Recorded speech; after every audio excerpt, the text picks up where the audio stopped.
Okay.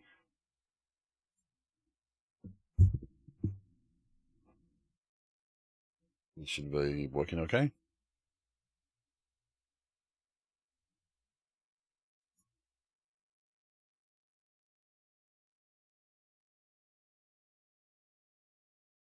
Okay. How's it going? Sorry. There you go. I was trying to test the audio and make sure it's all working fine, and then I realized that the tab was muted. Um, Airbus, hello. How are you doing? How are things? George, thank you very much for the 6 months. I really do appreciate that. That's very kind. Thank you. Okay, restream bot. You need to get. There you go. Cool. Okay. Yeah, congratulations on the job, George. Full time. Now you get to find that all that school stuff can get thrown out. Nah, not really.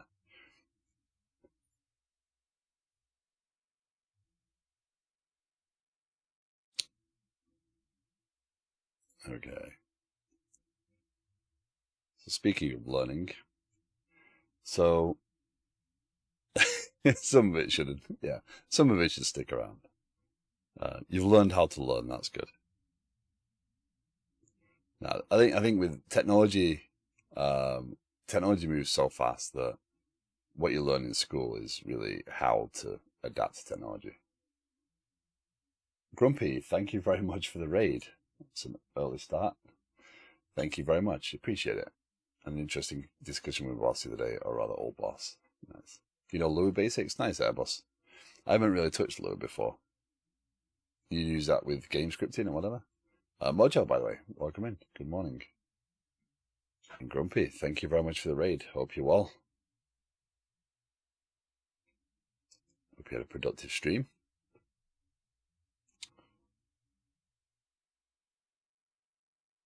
I also hope I'm well. Nice. He thinks that SQLDB shouldn't be normalized because it makes it unreadable. Oh, nice. That's an interesting take.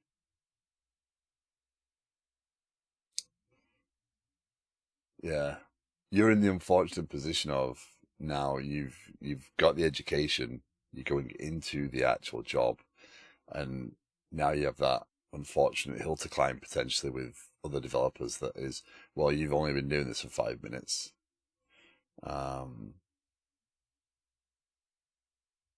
Yeah, exactly, Grumpy. If you're relying on the database, yeah, yeah, it's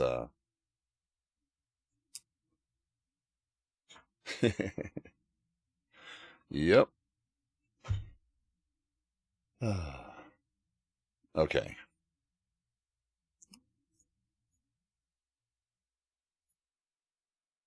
I think we need to start the right pieces of to make this work. Patrick, hello. How you doing?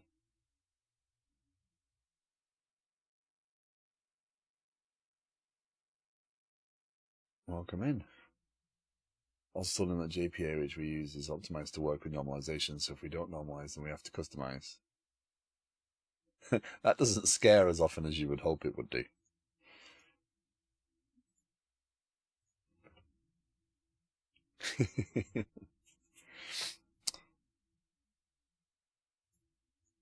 So today we're going to be learning just how bad I am with JavaScript and how much of a struggle dates are.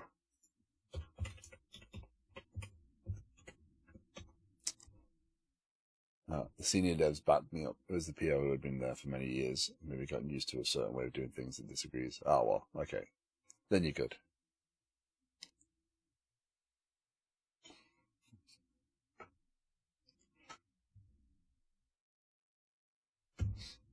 Okay.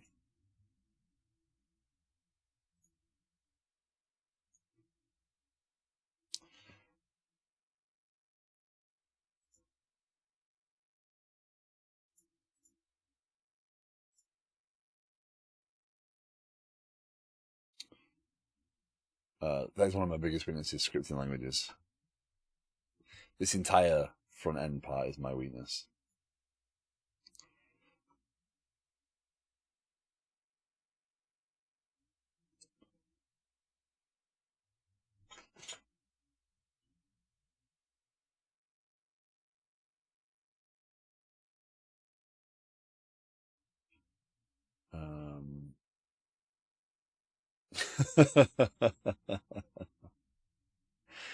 Nice.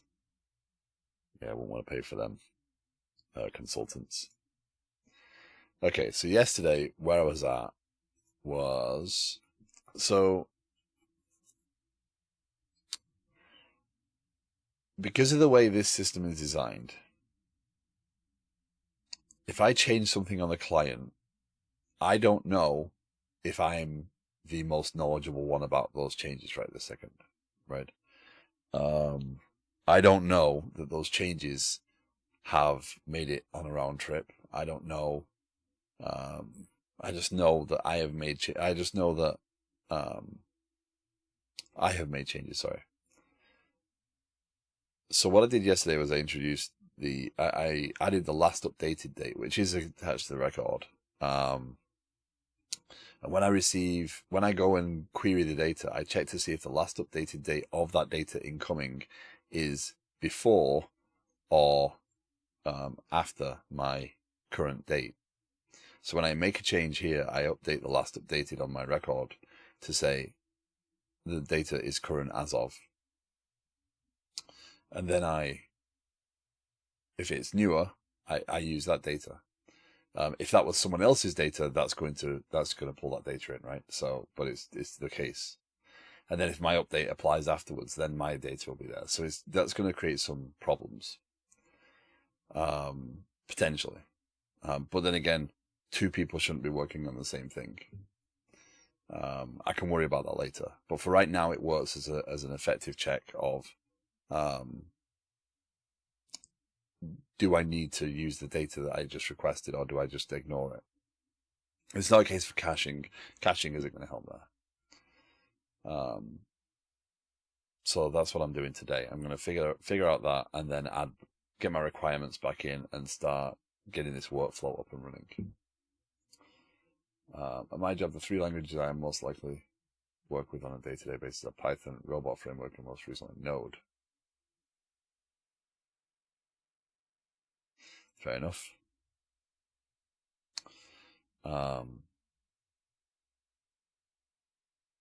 Yeah, so as always, if anybody has any questions, thoughts, opinions on what I'm doing, you're more than welcome to ask or pass the opinion. I reserve the right to ignore opinions, and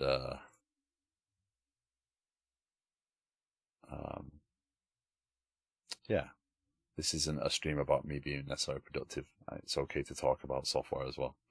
So there we go. This is what I'm building. There we go. Got to have my diagram up. Hi, Deformer. How you doing? I am good. I am good.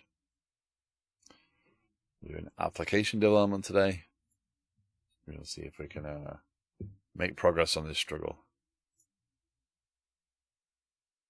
Good to hear it.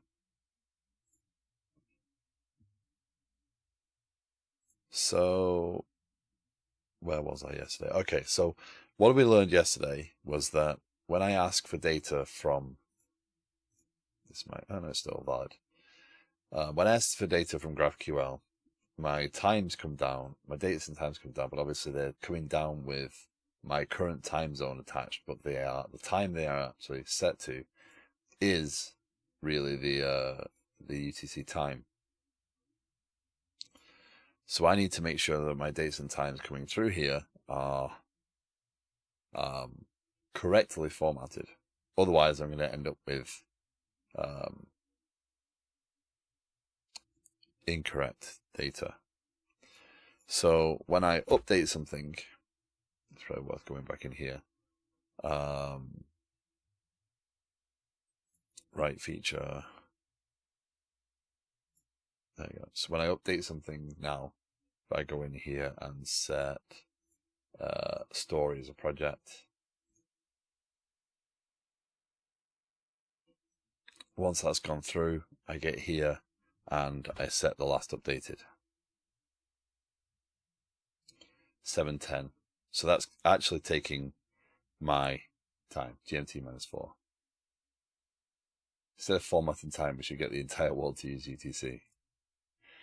Time will always be a struggle when we have, time zones and daylight savings and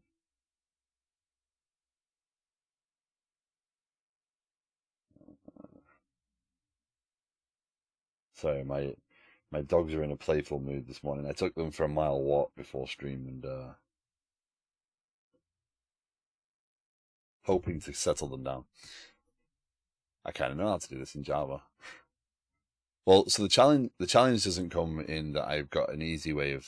So right now this says 7:10, which is correct. This is my local time.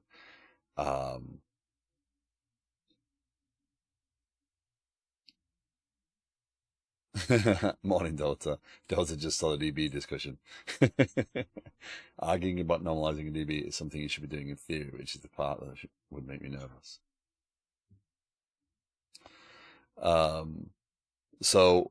But the problem is when I go and request that data now. So I've updated that. I've added story. If I click away and come back, why is that updating again? That shouldn't update. Well, that's wrong. Well, that's a bad problem because it means that I'm always going to update to the latest date. Don't forget about the places that are changing the time zone rules soon. Yeah, it's gets tricky. But I can't right now, short of pushing changes. I don't think there's any more effective way of saying I don't need this data right now.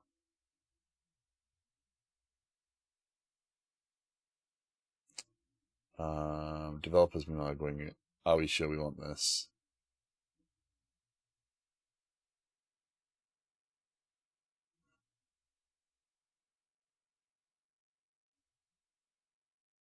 Okay, so for reference,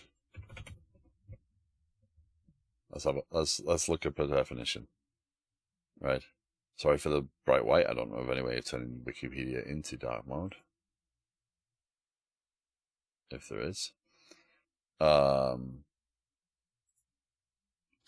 normalization is a process of structuring a relational database in accordance with a series of so-called normal forms in order to reduce data redundancy. How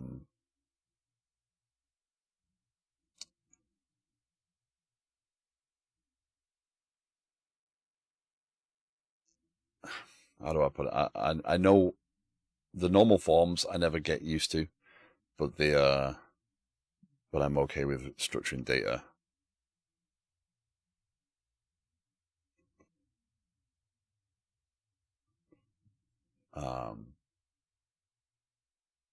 Computer file video. Actually, that's a good one. Actually, no, let's not do that on there.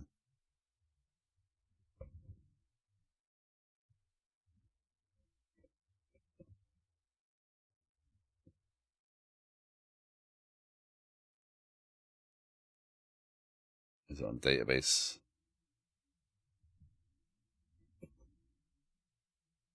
Is it normal form? Or is it part of another video?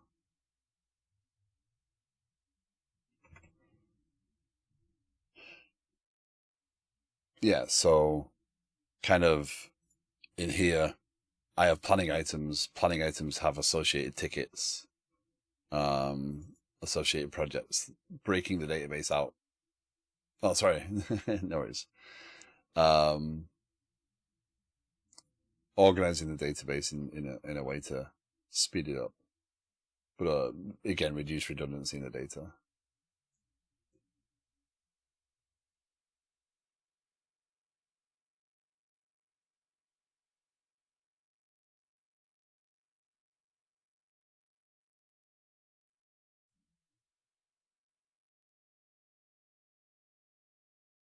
Yeah.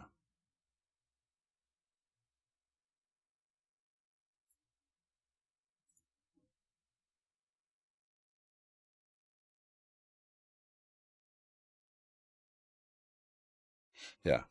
I'm not going to read out all that text, but yeah. Again, I come from the background of I've kind of learned it on the fly. I understand what it means to kind of organize data in a meaningful way. I mean, often you're joining tables, so there's actually slight performance degradation, which is why people argue against normalization. Denormalized tables mean you can get the data faster. The only times I would actually argue for doing that, because again, data organization, you're not,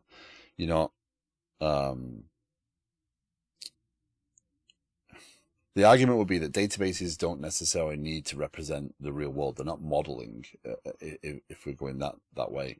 And you just need the data. So why not have all the data available in one row per date rather than having separate tables to join on?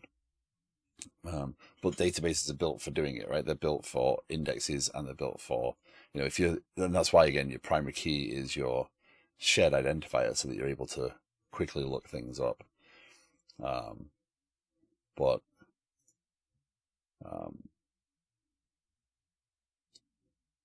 Yeah, so if you were building something that's purely for reporting,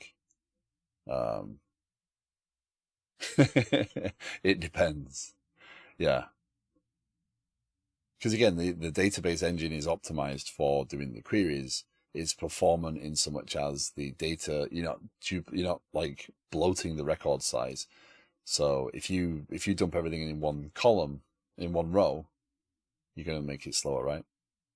To use a relational DB, then you should use it correctly. Otherwise, you should use a .db like Raven and Mongo.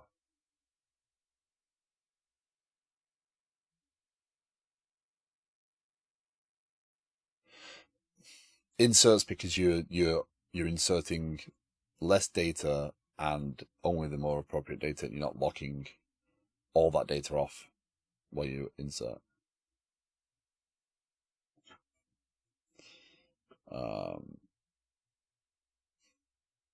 I think the use case doesn't present itself. I think there's always an argument for, well, you can use relational database. Right. Radio Project it says, who's forcing several MongoDB collections to be relational DB. Yeah. So Couchbase, when I picked up Couchbase, one of the interesting things they have is, so Mongo and Raven don't support, or they didn't support last time I touched them properly, don't support joining collections because it's not the intent. The intent is to pull the data you need from the collection you have, right? It's a document. It doesn't need to have a relation. Couchbase does support a SQL syntax across its data, so it does support joining collections. So it's quite an interesting turn. I'm trying to turn our SQL DBs into Cassandra because I'm unhinged. But I think, honestly, it is what's best for the use case, right? So for me, the planning stuff, this stuff works well in a relational database because I have planning items, I have requirements. These are all good things to have. There are associations, there's extra data there. And again, when I get to the view, a SQL DB makes sense. For tickets, I might go back to using Couchbase or a NoSQL DB because tickets are really just a living document, right? They're a set of notes that are attached to one thing, and they don't necessarily need to be anything else. So, some relational DB stuff there, but the actual core of the data is all text. So it might actually make sense to make tickets that, because then it can be indexed quicker, it can be looked up, there's things that can happen in there. So one of the things I do want to explore while I'm building this is to kind of ask that question, okay, just because I can doesn't mean I should. And also, because I have the system broken out into these components, I have that luxury of saying, well, I can use one technology over here and another technology over there. so I get to stay away from that. Yeah. We're storing and simulate data using the XAPI data structure, so a relational database doesn't make a lot of sense versus a heap. We also have to track users and exercises, which is very much relational DB territory. But I mean, is essentially, wow, that's way up there. Why is that header disappeared? Oh, that's just because I've got that.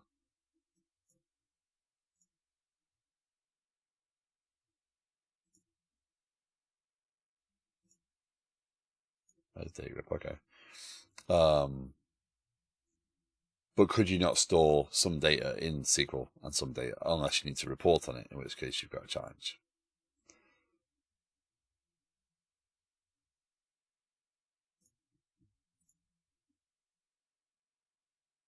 Well, DB is a CSV. At least nobody's saying Excel. That's the secret no one wants to mention, though.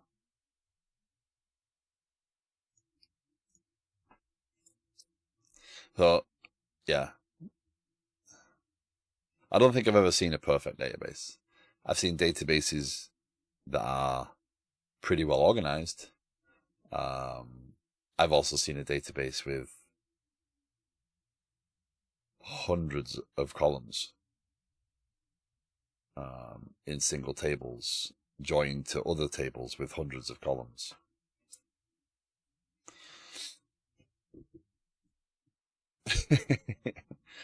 Right. But so again, that's the thing, like with this, the way this is built, right? I have the luxury of saying, okay, well, this is a component, it can use its own store. But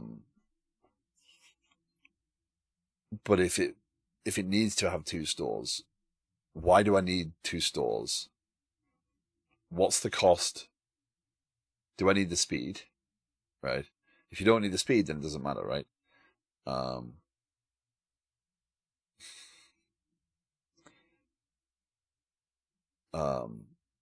maintaining multiple connections in another connection library. Yeah, I get that, but does it improve the readability and understanding of the software overall? So there's pros and cons.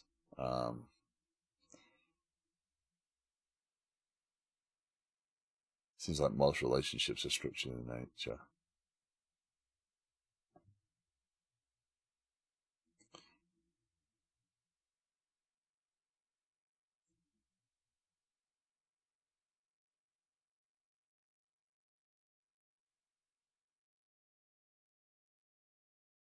Yep.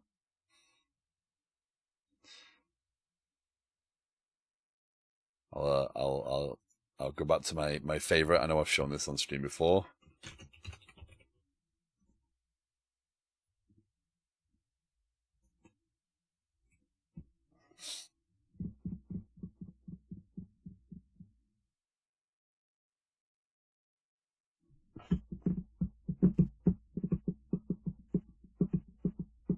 Well, again, not necessarily. Depends. Sometimes it's is that data like the null columns? The null columns I've seen tables with hundreds of columns again, and dozens and dozens of them are nulls because, yeah, you can now. That's a relatively new addition, especially to SQL Server. And being useful, you can have a JSON column. But again, it's been in MySQL for quite a while, and I believe Postgre as well. But why are you doing that?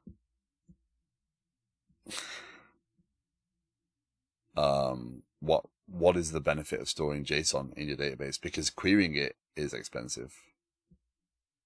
Right. What data is it storing? If you're storing that data as a way of getting away from creating another table or adding a bunch more columns, then you know, why is always because I'm unhinged. That is fair. That is fair. Yeah, but yeah, I have seen active be a 4-state or multiple state Boolean field. With database, the why is because it's so risky and hard to change the schema. But it's not risky.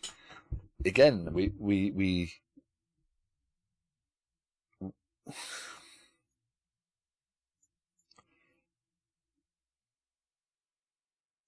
constantly put off hard decisions, and the excuse is because it's risky and the business needs to move forward, etc. And it just becomes an easy fallback. And I think at some point you have to say, okay, well, what's risky is keeping this practice in place where we do this, and lowering that risk is coming up with a good migration plan.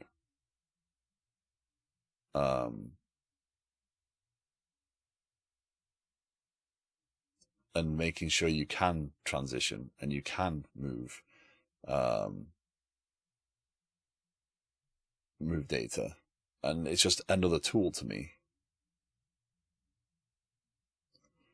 Database wise because it's risky. It's extremely risky if you don't have the process in place. Right. Okay. So Dota, yeah. If you don't have the process in place, and a lot of places don't have the processes, and I think that's the problem. We need to be braver about being able to sort those things out. Wait, you mentioned something about active columns. Can you expand? Oh, I mean, just active columns in general. I've seen lots of different. So is active -1, 0, 1, 2. So a 4-state is a 4-state Boolean field.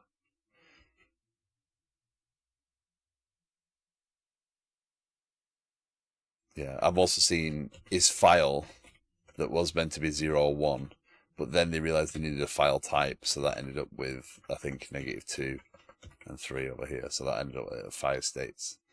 And it wasn't actually a Boolean anymore. It was used as an actual status of something.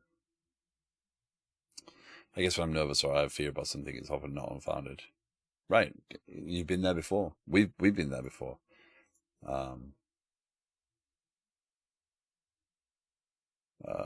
To be fair, most of my teams, they self are storing information that exists in our data because they're too afraid to ask us to build a view for it.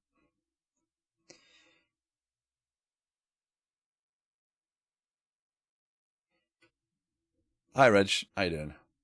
Management asked you, let them know the cost, they then decided how to proceed.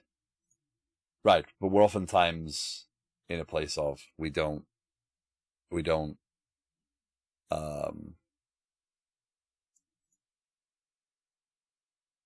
often say, oh well, they want this, therefore we'll give them that, and we won't stop and say, well, actually, there's more cost. We try and do the quick thing.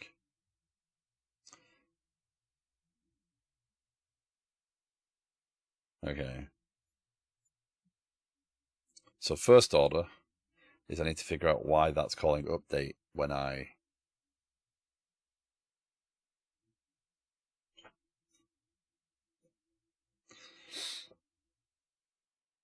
we're in active discussion on active versus archive statuses, but we're leaning towards bitwise or 2 columns for active and archived. Well, it depends. If active means, if inactive is always archived, then yeah, there's no point in 2 columns. If an inactive record isn't automatically archived, oh, ads. I do apologize if you are behind the ads.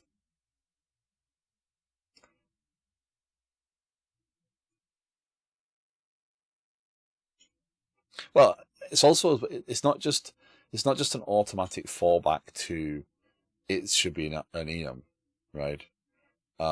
It should be a question, right? What are you trying to actually represent? If you have 2 Boolean fields that need to be combined, right? Because I assume archived cannot be active, right? But if it can be active and archived, right? Is there a state system there? Is archived implied when it's inactive? Well, what I always struggle with is what data needs to be deletable. all data needs to be deletable. No. I don't think again, I think we should not soft delete when the business doesn't ask us to soft delete, right? We should hard delete. But we should always ask the question, do we need this data to persist when we remove it? And we shouldn't be afraid to move that off into a slow storage or an archive storage, to make sure that the data is kept in speed, because the problem comes with archive data living inside your live data.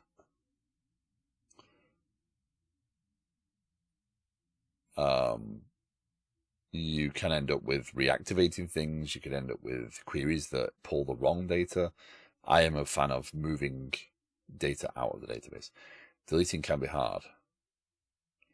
Not really. Not really. If you manage the joins correctly, depending on how deeply nested you have your joins, deleting isn't that hard.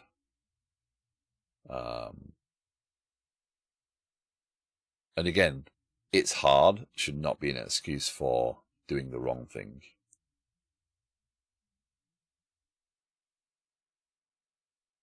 Okay, I'm back. But yeah, is archived exists in a case a user accidentally deletes data. See that, again, a user accidentally deletes data. How do they accidentally delete it?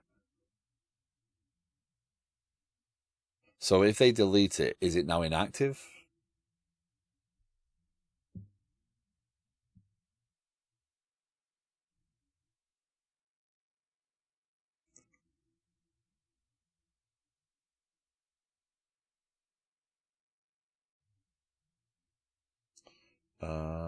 We need to go to planning item detail.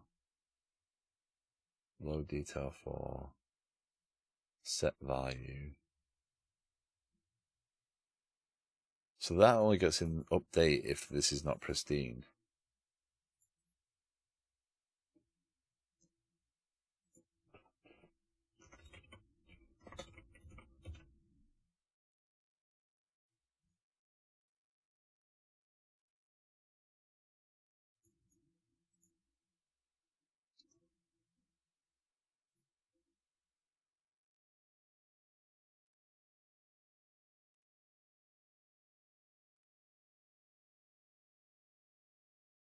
Huh? Didn't we just see it do the update? Oh, hold on. If I click on this one, I change it. We hit that debugger. Now I click away from that one. I hit that one. Interesting.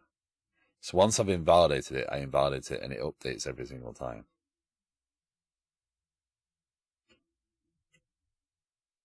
That's quite interesting.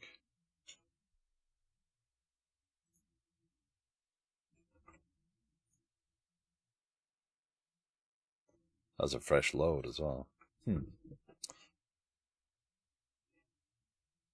Well, I think so. We have an active, inactive that the user sets. But we've had a case of TAs hitting the delete button in an exam and the professor reaching out scared that they lost all their student submissions.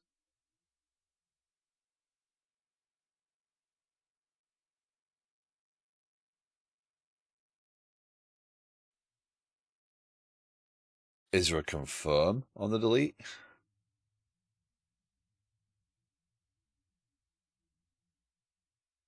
I mean, but I mean, that's not, again, that's not archived. That's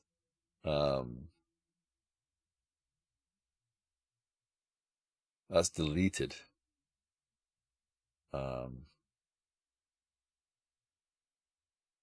It's not a great confirm, to be fair. I mean, that'd be my first port of call. But again, I'm not saying, I get why you'd want to keep that. You don't want to remove everyone's exams because someone doesn't know how a button works. But they do have to hit 2 buttons to do it. I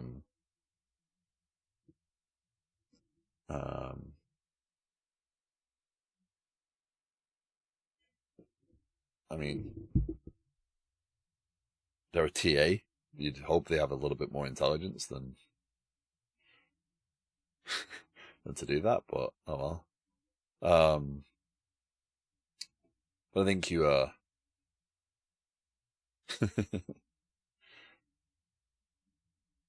don't know.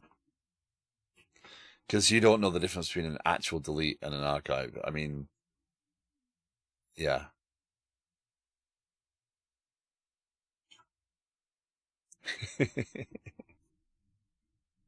This is the downside with proper relational. It can become really hard to delete things since a cascade can literally empty most of your DB.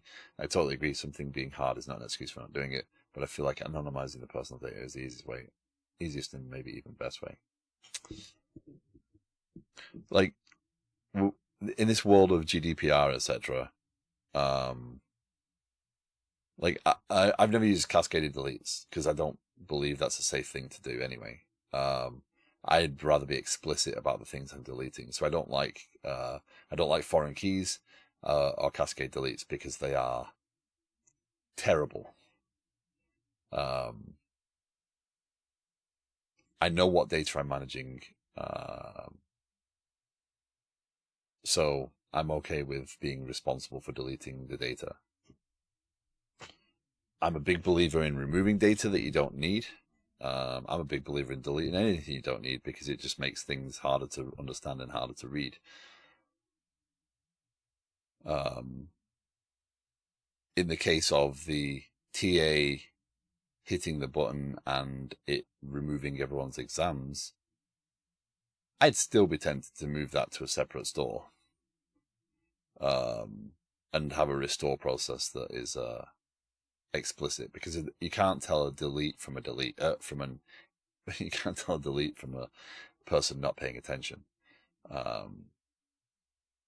Or I'd put an extra step in the delete that makes it, you know how you go into if you go into your cloud dashboards, if you go into Azure DevOps or something like that, right, into the Azure portal, and I want to delete a resource, I have to hit delete, then I have to type in the name of the resource to actually delete. So I have to go through an explicit action. I can't do it slowly. But I can still break my entire infrastructure if I delete that resource, right? But Azure's not going to go, oh, okay, you didn't mean to delete it. You didn't mean to type in the name. Here you go, you can have it back. So there are consequences to doing things, and I think that's what we need to make sure people are aware of. And I think maybe putting in a text entry field to say, okay, you're deleting this, you know, because again, what you've got to look at is the cost over time of doing the things to make lives easier for people who don't want to do the things that they're expected to do in the first place. I've worked in so many systems where we've adapted and changed the system, and I get it, it's part of business. I'm not being unrealistic here. I know that I'm going to do this tomorrow, or I'm going to do this next year, right? But it doesn't stop it being an ideal way and a way that I would like to run things.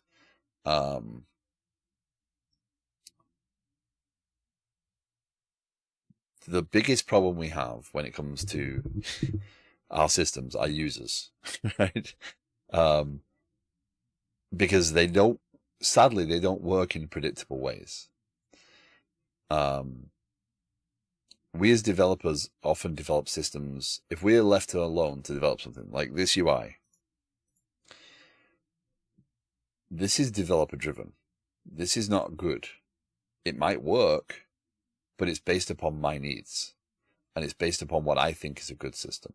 If I put this in front of someone who I'm expecting to use this, who is not me, will they understand it? Will they? Because the assumptions I make about buttons, do they follow the same thing? So it's why there's a big part of, there's a lot of tools in user monitoring and recording and experience capture, because understanding how people use systems is its own art form. The DB at my old job did that, where it just had a is delete flag to know whether or not to show the entry, but never truly delete anything. Right, and a soft delete is dangerous, because if someone comes along and doesn't, let's say someone is asked to write a report, and someone doesn't know that data is soft deleted, that report says there's $3.5 million of revenue, when there's actually $200,000 of revenue or something like that, because they didn't take into account is deleted. And at that scale, you'd know, oh, that's something very wrong with that, because any expert in the system is going to know it's off. But a non-expert, or if it's really close, isn't going to spot those differences. And that's why soft deletes are dangerous if you're not careful about how you're handling them. Yeah, my opinion. There's a book about this. The inmates are running the asylum. Yeah. Also, when you're doing, and I have, sorry, Mojo, I didn't see the comment you had before. It's because of the word idiot. It's not like you were calling anyone it, so that's fine. One of my first jobs was process improvement in a machine shop. I told people I would idiot-proof the system, and an older manager said, "There's always a bigger idiot." Absolutely, that's very true. There's always someone that's going to test your system. The measure of a good system is, how quickly can you recover from a problem, right? What does a problem actually entail? And if you start writing your code defensively, and you start writing your code, well, someone might do this. What you write into your code is a bunch of lies that say this can happen, right? And I get why. I'm not totally disagreeing with why you might do that, but it's something you should be careful of. So when I load detail 4, so when we save, why doesn't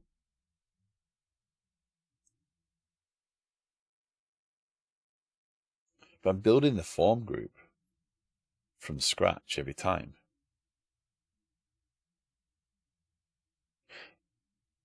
or am I? That's on it, innit?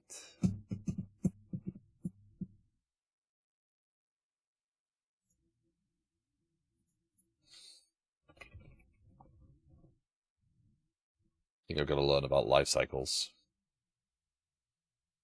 Right, so that's initialized now. So now I'm watching for form changes, right? Now I go in here. It doesn't initialize. I go here. I hit my subscribe in there. That's fine. I click on here. My form isn't initializing again. So my form's in a dirty state. If you write some of the software, you need a domain expert. So when you want to write idiot-proof software, what would the domain expert be there? Yeah, get me an idiot. No, I mean, in reality, it's easy to, what I was saying before, actually, expert systems versus usable systems. There is some software you write. It is built as an expert system. And by an expert system, I mean, you need training to use it. This software is going to cross the line a little bit eventually, right? It's not going to be a totally expert system, but to be super proficient in the software, it is an expert system. It does need some training. It does need some assistance. If you're going on a site like Amazon, or you're going on a site like a travel reservation site, right? I go with travel reservations because there's more data entry, and you actually have to enter data and understand the screens, etc.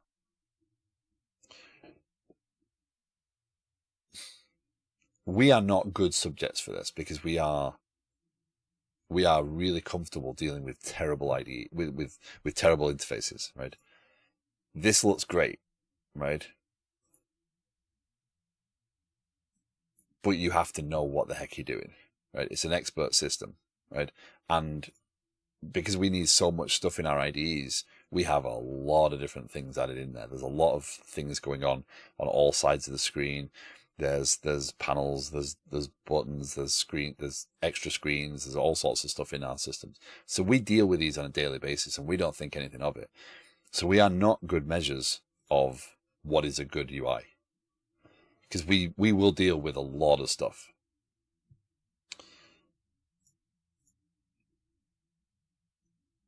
This system, I'm building it. I'm not the right person to build it. At some point, I want a UI UX expert to look at it, right? But again, it's an expert system. Azure DevOps is kind of an expert system. You have to, you can kind of muddle through, but to use it effectively, you have to be trained, or you have to be shown all the intricacies of it, or someone who's gone off and spent months learning all the little intricacies, but then they're the expert, right? Amazon, Expedia, Travelocity, whatever they are, these websites need to be easy. They need to be easy to they need to work on things like showing people where the buttons are and making sure they know which button to click when, and asking them the right questions at the right point and focusing them.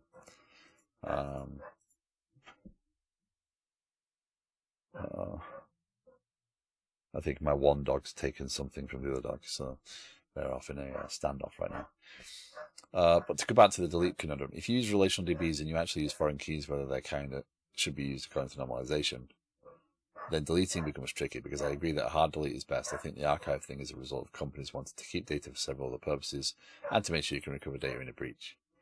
I'm so tired of Azure DevOps redirecting me to other pages in the time. Well, the archive thing is normally a fear. What if we need that again? I've heard that conversation. What if, if I delete this planning item, right? What if I need it again? Right.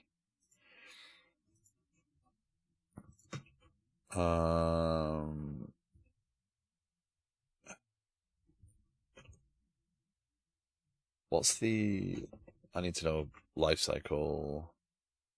Actually, no, I don't. I just need to reset the form after I've saved it. That's that one. Yeah, the dogs are fighting over stuff.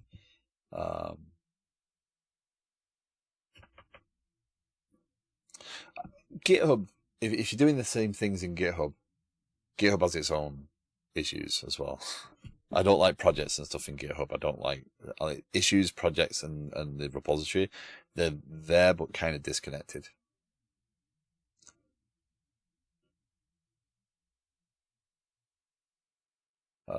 And the answer shouldn't be, well, let's never delete it. It should be, then you shouldn't have deleted it, dingus. Yeah. Sorry, someone asked me about Jira Product Discovery. I don't think so. I haven't played with Jira Product Discovery. Sorry, manager. That's the same mentality resulting in my dad having a basement full of scrap wire, electronics, tools, and parts. What if I need it again later? Yeah.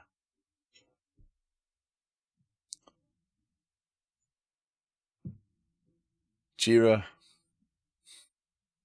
again, if you're using it for a personal thing, you can get by with the basics. I think you can get by with Trello if you're using it as a Kanban board. If using it as an organization, then yeah.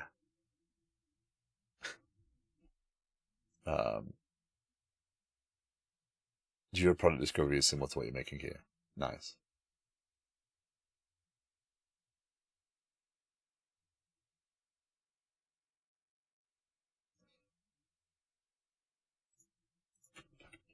Let's have a look. Let's see how close I am.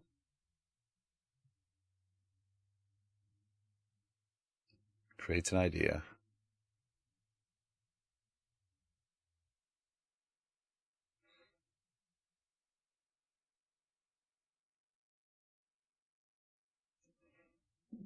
The irony.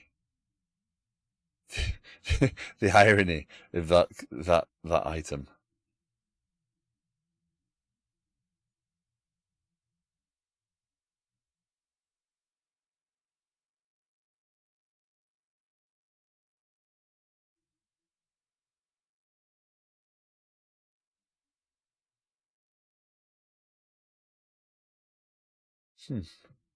That is close. The workflow is similar. Yeah, absolutely.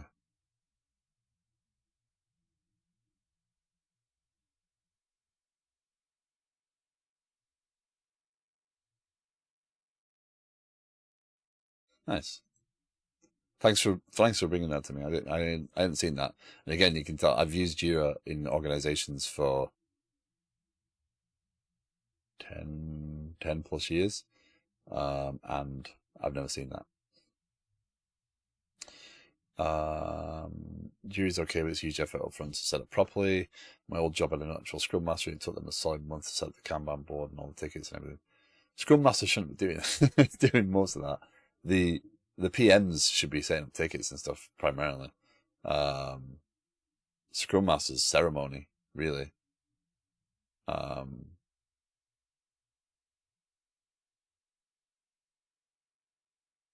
again, everything works better as collaboration.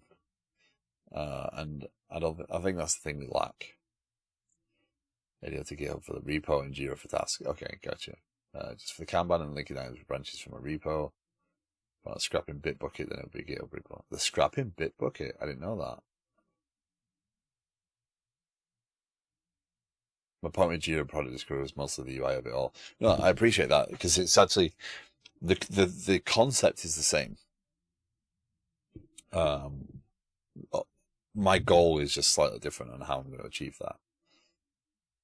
And the problems. I'm more about, the reporting aspect of all this is not something that I'm focused on primarily because it's more the visibility. That's the thing we lack. We can put all the metrics in the world on it. We can say, oh, this is the timeline and this is the roadmap as we've got laid out right now. But that doesn't help anything if people don't know things exist and that things are happening in the system. So I'm more about the alerting aspect and the notifications aspect first. Reporting and stuff can come later.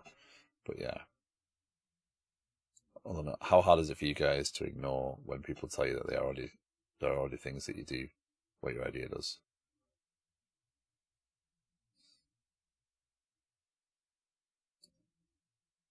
Depends on why I'm doing it. Like for me,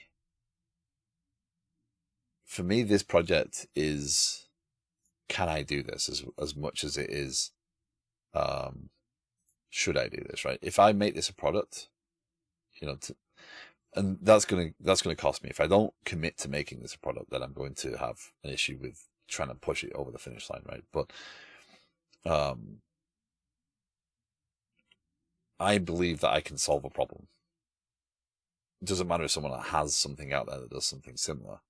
At the very worst, I demonstrate on stream that I can build software.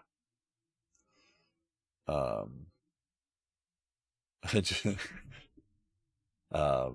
because we can doesn't mean we should. Yeah. If you're writing software to reinvent a wheel, like this may be, are you doing it to learn? Are you doing it to actually make something?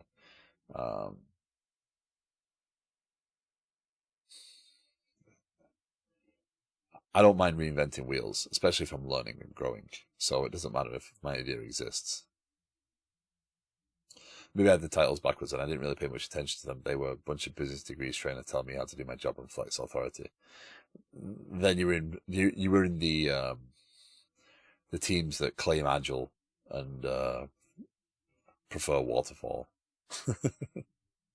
More than likely. You have burn down charts on day one. No, not burn down. I need more commas. I don't know many things because I want to learn it because then it is mine. Exactly. Not hard at all because I'm stubborn and staunch to dislike using third-party tools and libraries. If nobody made anything because somebody else already had, so few things would ever be made. True. Yeah.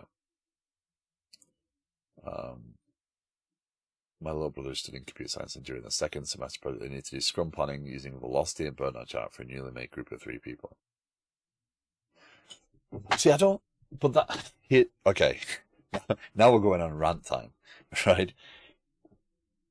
Velocity and burn down are nothing to do with computer science. They're nothing to do with programming or software development in any way, shape, or form. They are management tools to help understand how the software is going, or how the development is going, or whatever you're using them for. Actually, the whole pointing scheme is built so that we don't have to put explicit deadlines on things. We don't have to put explicit times on things, and we are then just kind of held to we think we can do 80 points.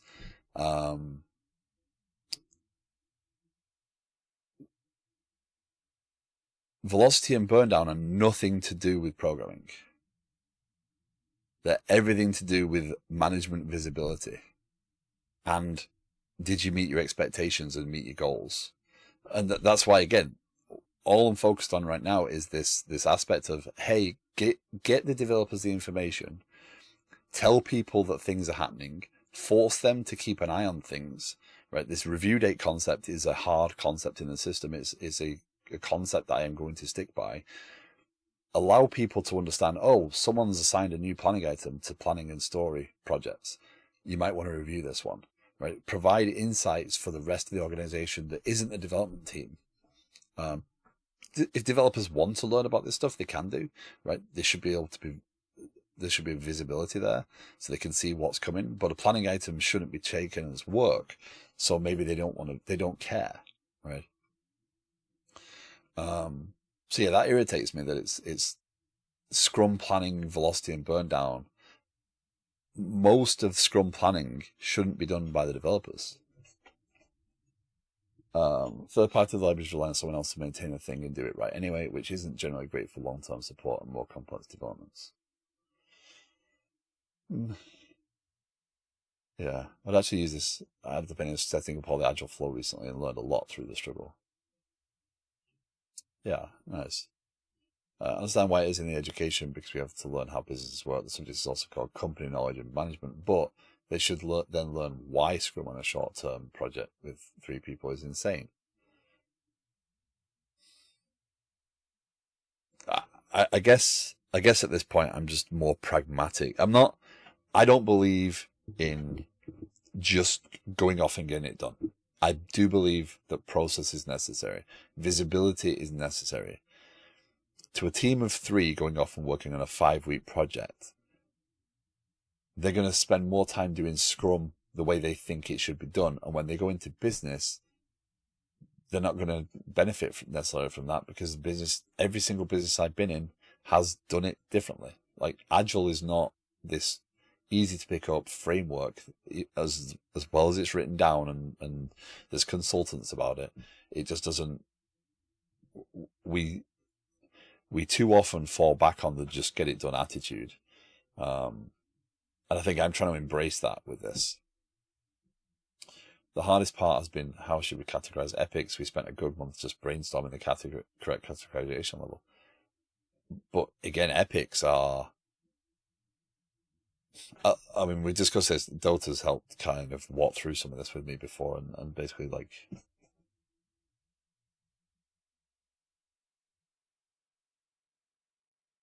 I need to go check on something quick. The dogs have chewed something they shouldn't do. I'll be right back.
Sorry about that. Apologies. I would teach them to use Kanban. Absolutely. Kanban would be useful. Just being able to use a board to track the work and give visibility would give them everything they need. And it'd get used to them doing that part, which is, again, a lot of... This tool is not focused on developers. It's focused on getting away from developers so that all the information is gathered. There will be a board. There will be boards. There'll be Kanban boards or Scrum boards. But they're not for the developers. Again, they're all management. I'm a team of 3 for work, and my goal with Jira was to give non-devs a view timeline into what we're doing. That's exactly what it's all for, yeah. Although hybrid, we'll move to Scrum once we focus on feature building. We're in the early stage of the product, so everything has to be built. Full context, we're rewriting a monolith on .NET Framework to a microservices architecture on .NET 8. Our data models are changing drastically, hence the rewrite instead of a migration. Thing is, I see Scrum as a long-term investment. If you have a team that will work together for years, then Scrum will slowly make them more predictable, but it comes at an early investment cost. Kanban gives you value out of the box, but has fewer long-term benefits for management. Yeah, Kanban's a pragmatic tool. It's just like, yeah, we need to track it. Let's just do that.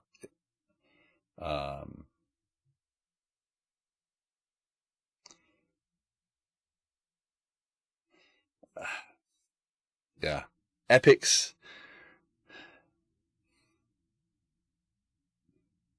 is ultimately just a label, and from what I've used of Epics in the past,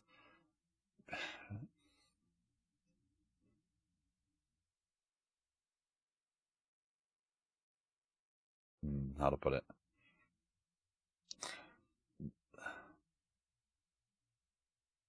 they have to be well thought out. The work has to be well thought out. And again, what I'm trying to do, whether I'm achieving it or not, is I'm trying to, with this tool, build something that is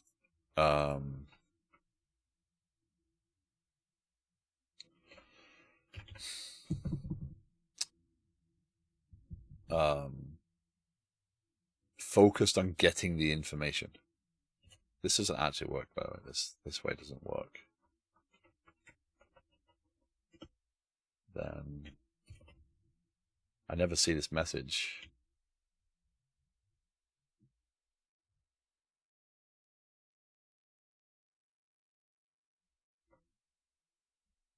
Does update planning item actually do anything anymore? Update planning item does not. It doesn't return anything.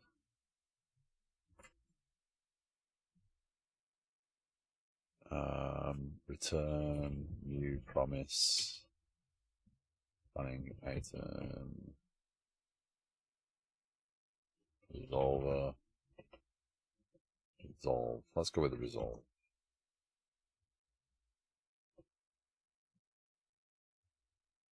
And then patch state, and then we do resolve updated.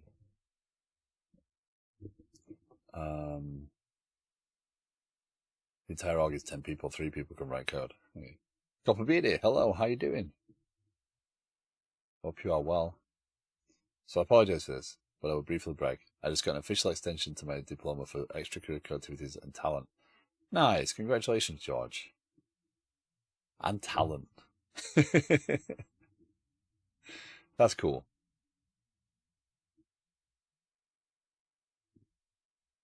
That is awesome.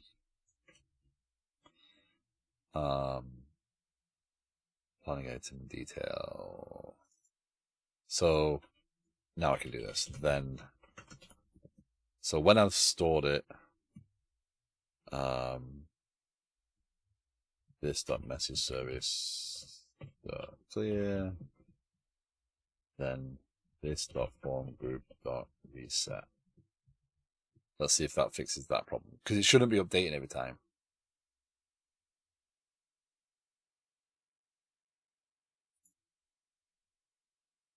I just removed the debugger, didn't I? Oh, no, I didn't. Debugger's still there. Okay, so I go in here and I add story. That triggers the update, that's fine. I go back here, no update triggered now. Okay, there we go. We fixed that. Otherwise, we would have made a very chatty system. So, it's still not doing it doesn't do the message though, does it? Or is it because I don't have message service to add?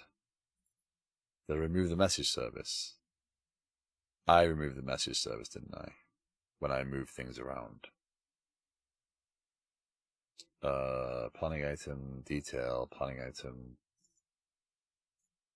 add planning item table. Yeah, so I'm going to keep it off screen because there's no point flicking back and forth.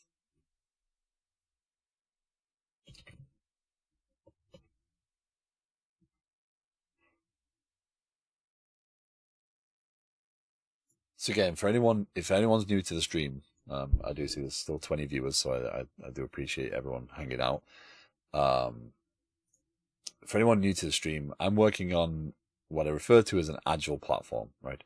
The goal, it's really a product management platform right this second. Basically, the goal of this is to kind of collect requirements and gather details about work in a way that is PM friendly, right? It's not aimed at being stories.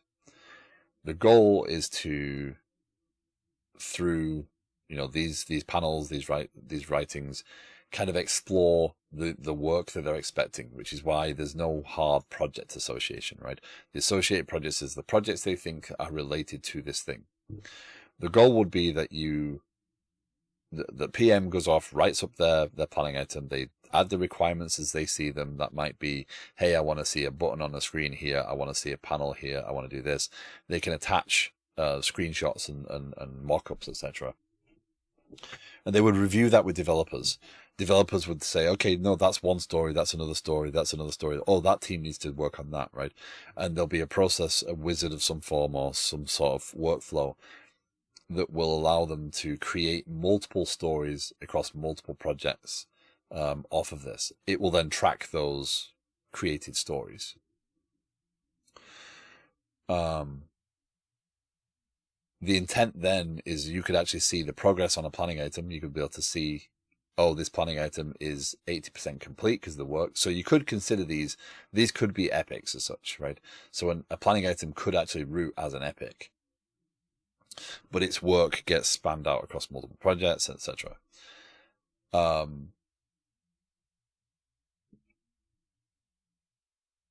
The stories themselves get created. They will go into the story system and they will be visible to developers. Developers can move them to in progress, etc.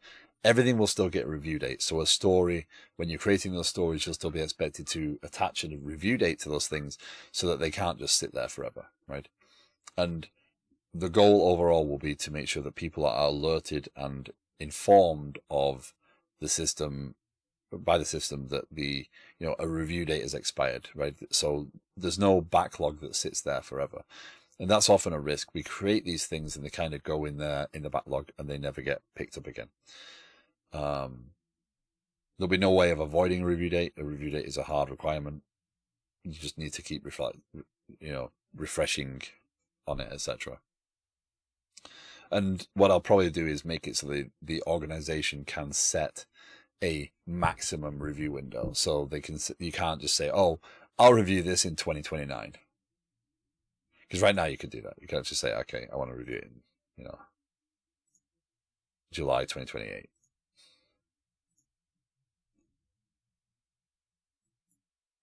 And it's there. So, yeah, that's not really helpful, right?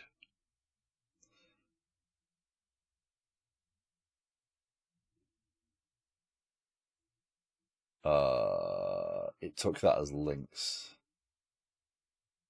So when using C#, do you prefer to write if not success or if success is false? I prefer not success.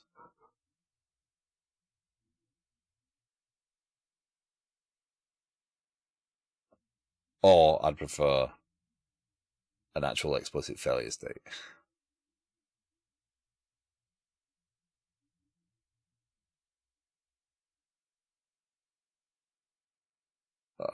Rather represent state rather than an actual success var. Oh, these dogs are being challenging this morning.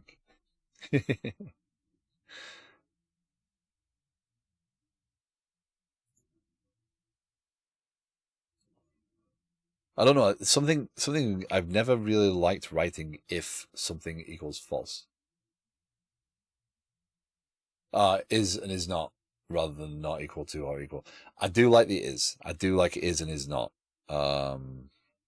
So is not null, is null, etc. I prefer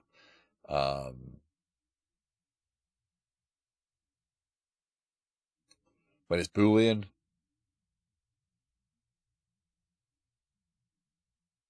I'd still use not. Hey, Regathian, welcome in.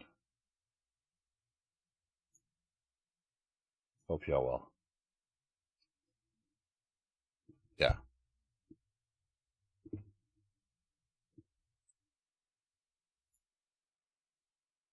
So yeah,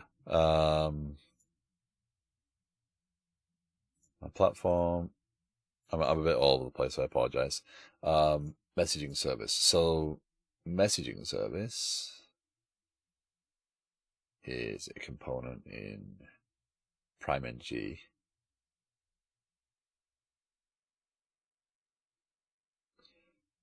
It is data, panel, overlay, file, menu, messages, message service. We need a P message, that's what we need. Planning item detail. P messages. Yeah, we don't have it in the panel. That's why. Let's see what that looks like now. Methods equals and not equals should be the same as is and is not, I think. Do you have an example of when they're not? A type in an implicit cast to bool could be true on foo equals true and false on foo is true.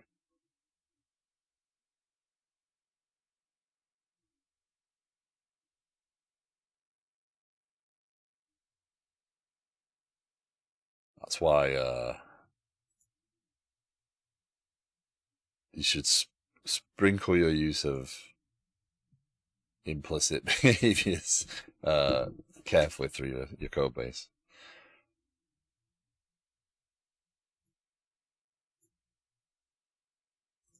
Okay, so this should now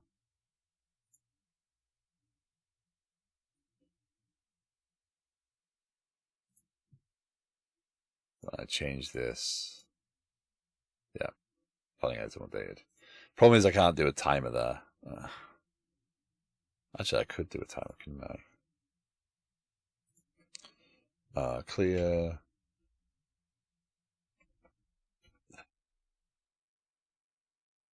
That seems really janky, though. No.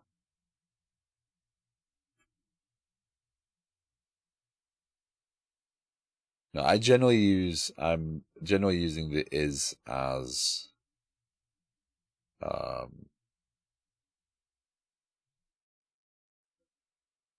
type checks rather than anything else. I don't use it for Boolean behavior. If I'm going to do Boolean, then I'll still use the not and yeah.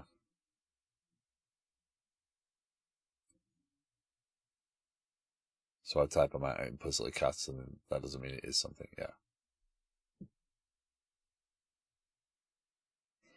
Okay. I'm not making much progress on this today, but I am trying. I'm not gonna. It's about to go off on a different side quest there. So what I've got working right now is the updates are happening. It's not firing unnecessary updates. The reason I'm worried about the date, and that's interesting that that's loaded. Oh, Yeah, I can't do that.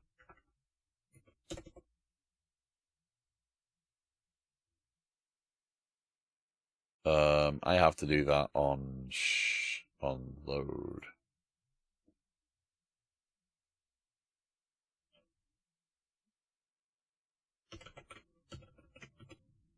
Yeah, I can't do that on save because then it just resets the form. So this should work again. That saves. Yeah, I'm gonna have to do something there eventually. So what I'm trying to avoid here is when I save something, I post to the server. And again, if you haven't seen the drawing, here's my drawing. I post to the server, it updates. That information isn't immediately available. So if I turn around and query that object again, I'm going to get the version as it stands right now because it may or may not have made it through Kafka.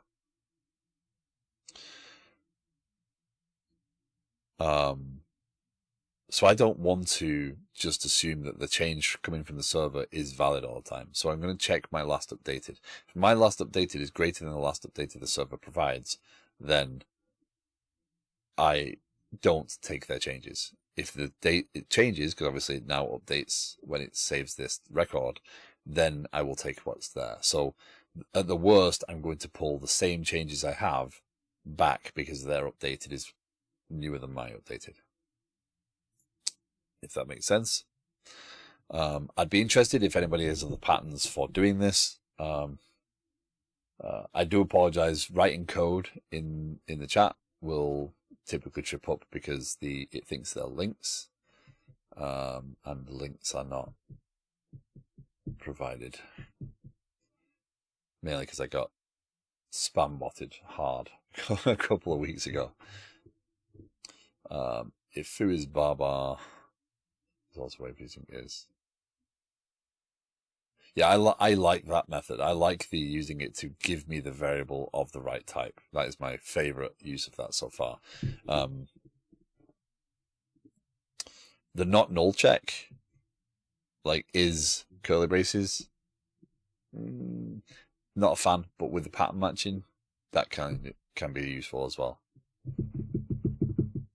But that's kind of I see it more in the I use it more in the type rather than Boolean comparison.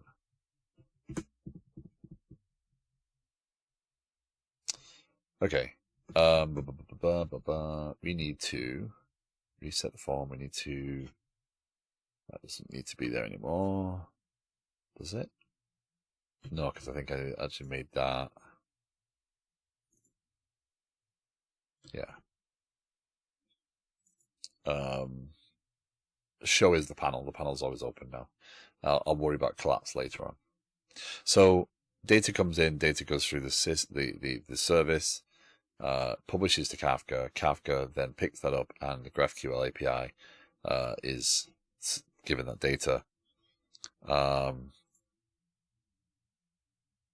What I'm looking for right this second is in my query feature here.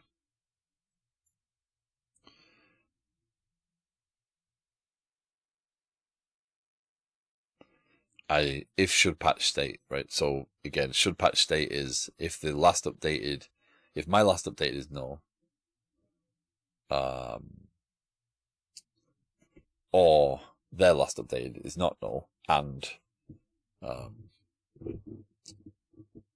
mine is greater than theirs. No, that's wrong, isn't it? Theirs is greater than mine. Yeah, should patch state is true. Okay. Goes made more sense when you pattern matching with a switch didn't. Yeah, that I can see, yeah. I haven't done much of that recently. Otherwise we return the current item, which is fine. Otherwise we take what's just come down. So the challenge here is one of data. So when I query the data in GraphQL, I'm going to get given a time.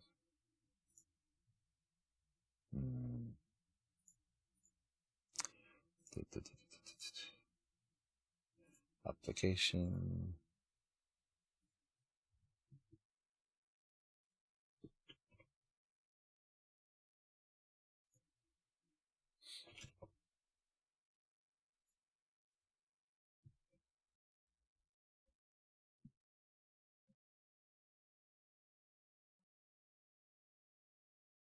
It's a quicker way of doing some of this, but yeah.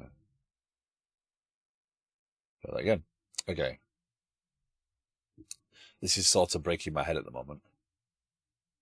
What is? The is stuff?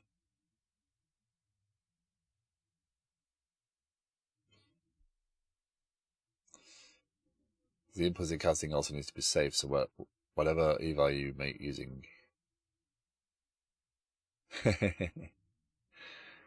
So my best advice for that is, and this is why I need to upgrade. I need to save some money to upgrade.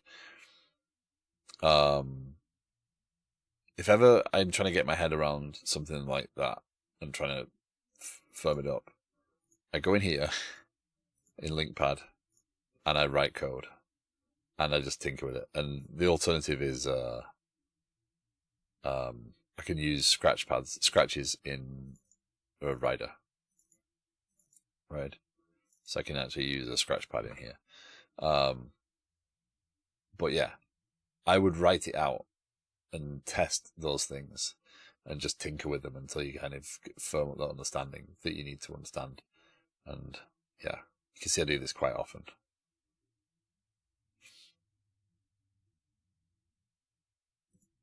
But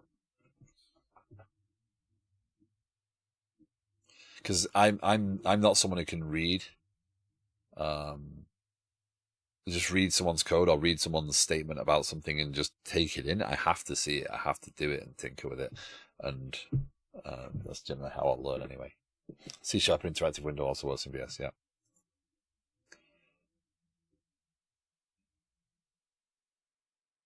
I don't know if does Rider have an interactive?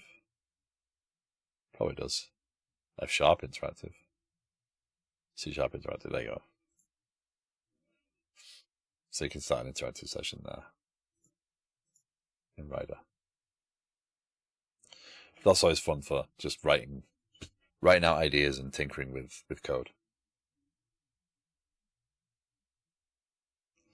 I also personally feel that implicit casting is sort of a way to get loose typing into non-loose typed language.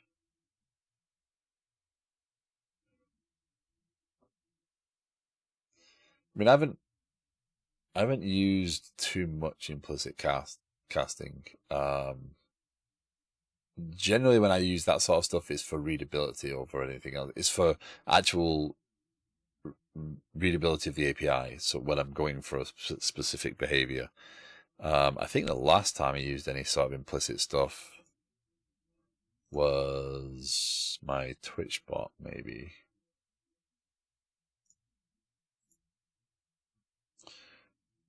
So I have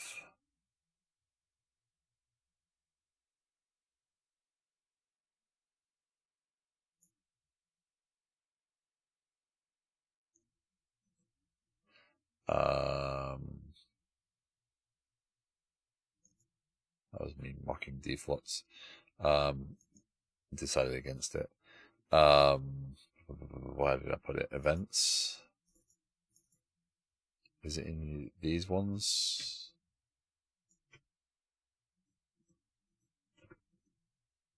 What I definitely use some implicit stuff to make some readability things.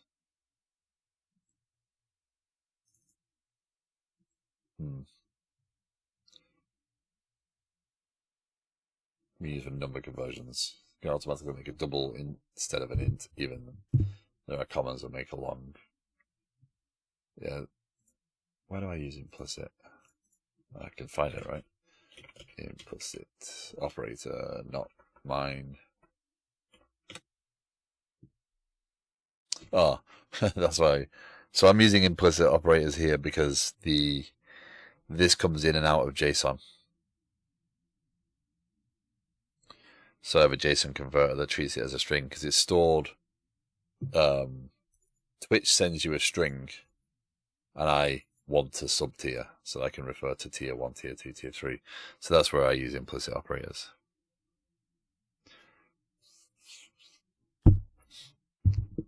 So again, readability. So I want the ability to say, oh, is this a tier 2? Is this a tier 3? Without having to say, oh, is this equal to 2000? So to get rid of the magic numbers, I use the implicit operator there. That's why I use it.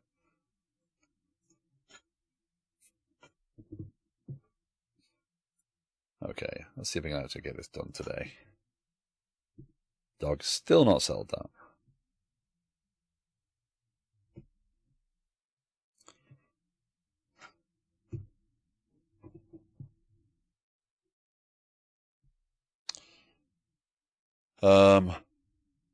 So the challenge for this one is a little larger because the problem I have is my GraphQL API is returning my UTC time, but with my time zone attached. What I need it to do is return UTC or return my actual, or return the actual time. Now, everything in the database is stored as UTC. I'm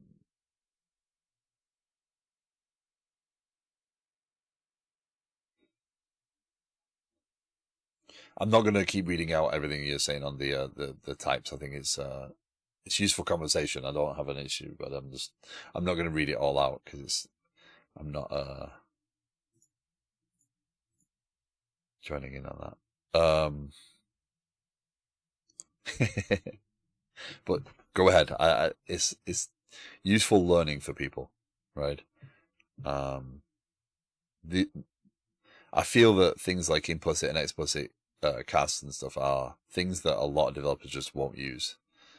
So I'm more than happy for the conversation.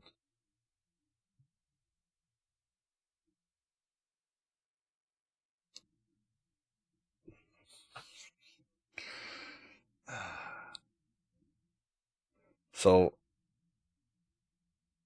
I could, because of the way I'm doing the view right this second,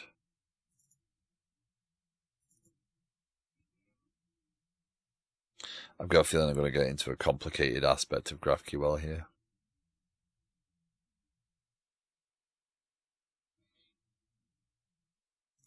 Because I think that what I'm going to end up with is either I'm going to end up with a type conversion. Sorry?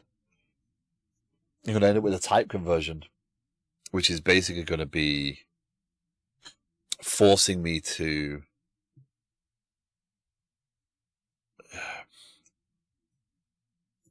always use that.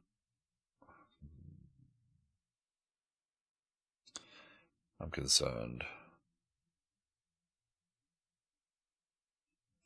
I'm very concerned.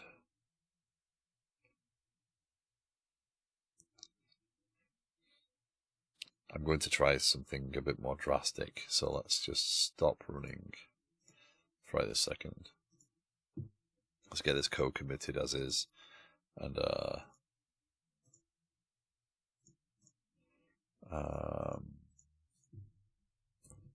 only apply when changes, only accept server changes when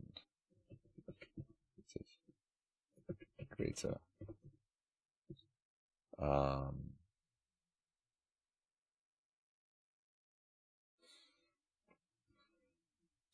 Also, I want to look into GraphQL soon as well. Seems super useful. Yeah, I think it can be. I kind of said this on stream yesterday. I think my use case for this right now fits well with what I'm doing with GraphQL here. So I have these. This is a modular monolith. This application. I have the components. Each component could have many services. It has its own data store. They're not microservices because they're not down to the small component.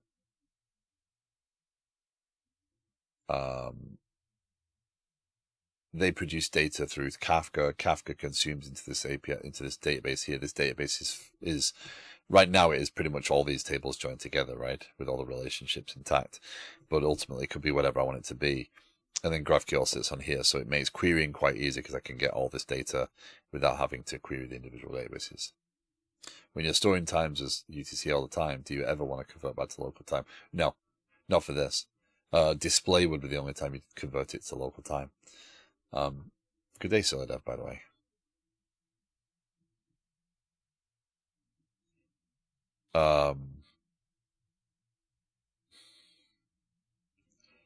So I think I might try something a little bit more drastic right this second and see how it goes.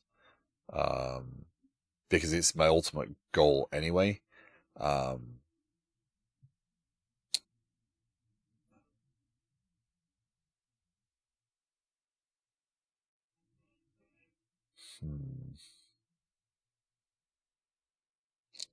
Okay. So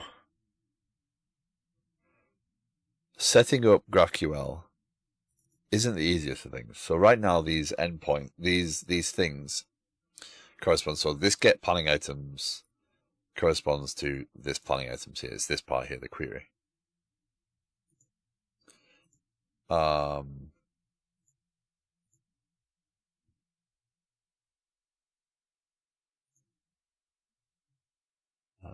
Where are you? Streamer mode. I gotta get stream. I just all of a sudden realized I didn't have Discord streamer mode on, and I struggle to ignore the bleeps.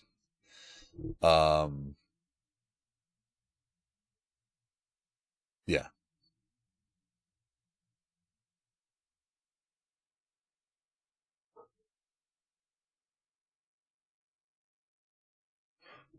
I've only heard of the overall purpose of it, but as I understand it, GraphQL allows you to basically compose custom queries so you don't get data model back like in REST.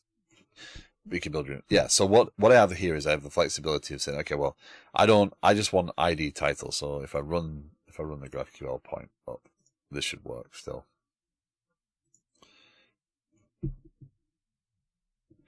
So if I just want ID and title, right, I should be able to just ask for ID and title, right? This should work. Yeah. So now I've got all the IDs and titles, but I can also ask for everything else. And I can take the nested objects and pull their data as well. So I get the flexibility. So I don't have to go to different, if I want planning items, if I want different aspects of planning items, I can ask for that information. I can still do get planning item by ID. So the API as such is flexible, right? Whereas traditionally you might create a specific API for all these different calls. Oh, I want the full model. I want the partial model. Or you create some sort of crazy system. OData was another option as well for this sort of stuff. Yeah. Now the problem here I have, and also from a flexibility perspective, it means that you can just say, here's all your available data, get what you want from us, right? So it's useful in so much as if you're working within the team, once you expose the GraphQL endpoint, you don't have to provide those extra fields. You can just add the fields that could be possibly shared, and they can pick and choose what they want. So it does make quite nice from a design perspective. Now, if this was hooked, and the problem is I've done this before, if this was hooked into databases that I'm writing into, that is a mess. Because if this database has everything in it and I'm querying from it using GraphQL, one of the benefits of having separate data stores for individual components of the system is that I am able to store the data they need in the way they need. I don't have to worry about how it's going to be queried. But if I also have query concerns merged into that data store, then GraphQL doesn't quite work in the same way, because I can denormalize data, or I can normalize data here to make it more readable and understandable. But in the case of, if I have a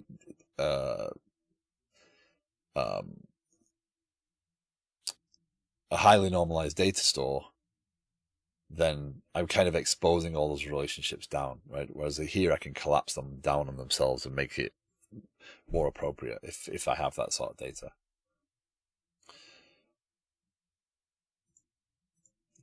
So what I want to do here is I actually want to switch this out a little bit, because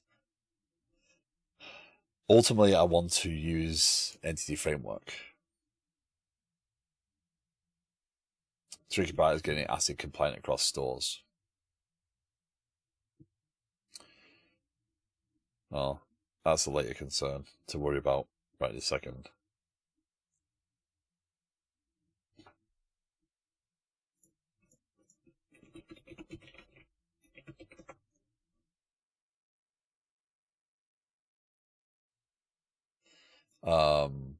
But again, resiliency-wise, or resiliency-wise, as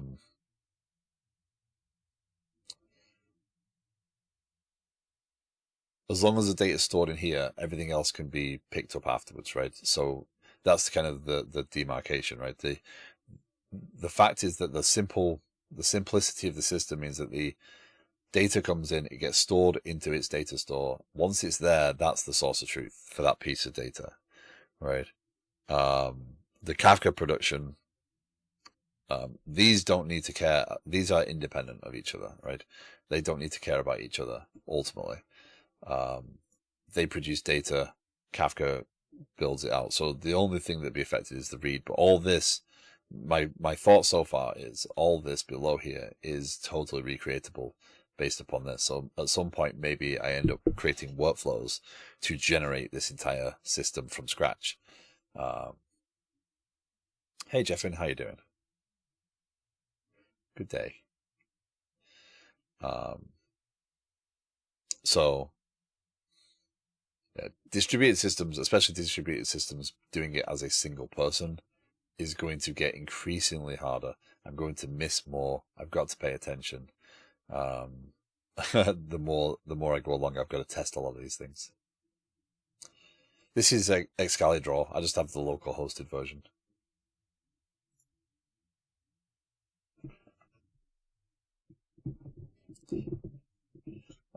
I just find this is the best form of this diagram to demonstrate to people if I'm talking about the overall pieces that I'm working on, because just looking at the code, you can't really tell how things are working.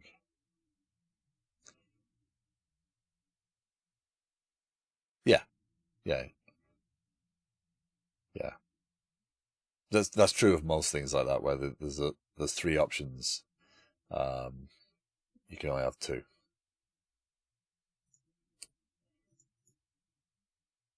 So I don't care about immediate availability, right? So I don't care about it being straight away. So if I did, then these would be read writes and it'd be one data store, right? And I could have developed the system like that. I am building a system that is, from the outside, very complicated to begin with.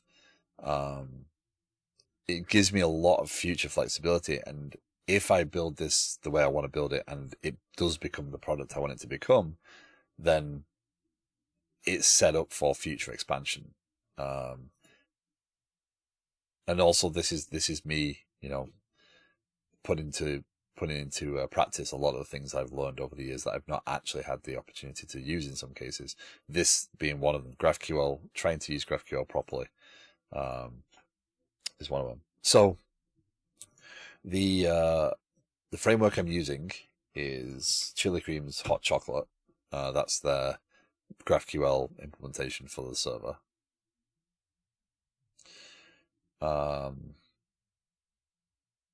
If you read a guidance on dependency injection, you might be inclined to simply inject your DB context. While this is usually the correct way to inject services, it may appear to be initially. It doesn't support multiple parallel operations being run on the same context.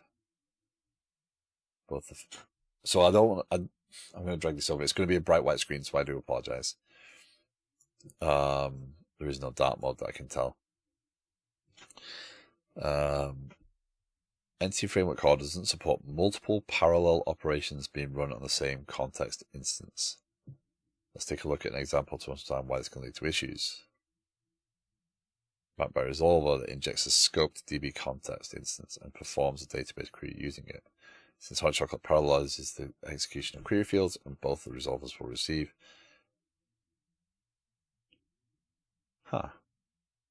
I haven't come across that in a long time. You know, it's the same scoped instance in parallel. You can inject it by using a service kind synchronized. Can you use the factory?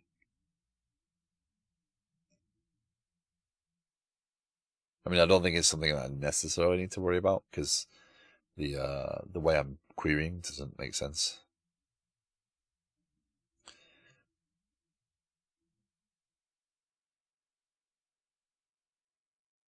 Okay, so register DB context.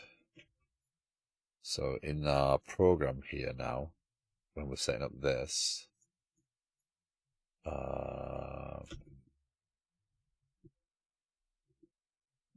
view DB context. Okay, so we've got that.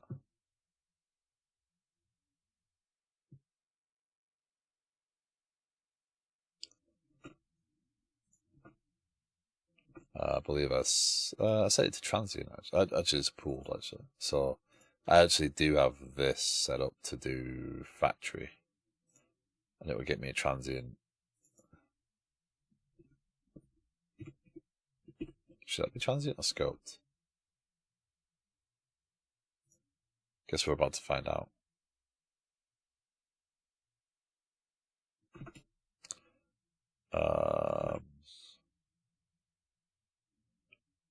I suppose for this I don't even need the pooled.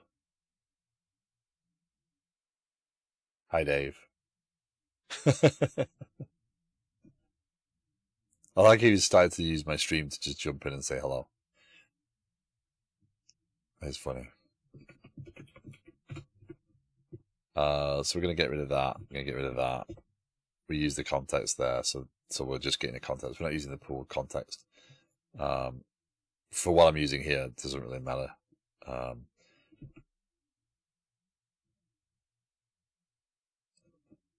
Still to register.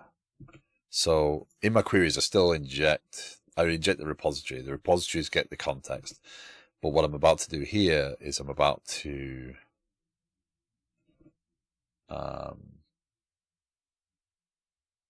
what's the answer to Solidar's question? What was the answer? Oh, the UTC thing? I mean, yeah. Ultimately, to me, yeah, UTC, everything should be UTC, compared on UTC, etc. But the only time you actually don't care about UTC is when you want to display it. Oh, documentation, sorry. Excalidraw.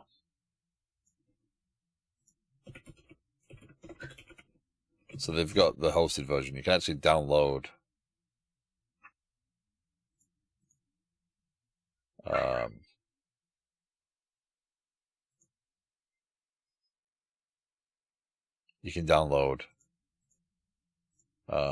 a Docker image that I actually did. I downloaded a Docker image, so I've got a local hosted version. But yeah, Excalidraw is the tool.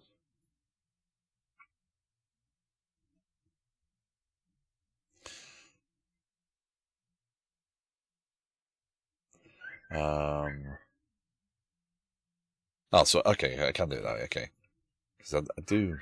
Let's put it back to, because I want to be consistent in how I'm doing that across the entire application. So there, I can do that, and I can do DB context kind of pulled. Actually, I do need to undo that because just in case I don't get rid of the. There you go. We use Miro at work, but I'm not a fan of third-party services for stuff like that. And Microsoft Whiteboard is pitiful by comparison. Microsoft Whiteboard is awful. Apple's version is bad, but it's not cross-platform. Joy.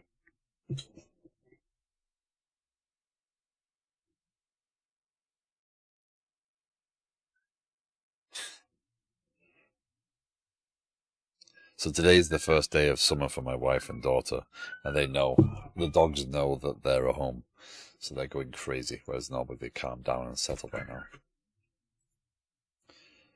now. Okay, so what I'm trying to do here is I'm trying to get to the point where I can query using the context and just let graph key will take over. If you've registered DB context using pool, you are on a way to squeeze the most performance out of your GraphQL server, but unfortunately it also changes how you have to use DB context. For example, you need to move all the configuration from one configuring method inside DB context into the configuration action on add pool DB context. That's all. I'm good with that. When data loaders that need access to DB context, you'll need to inject the DB context factory. Okay, so I can create a data loader.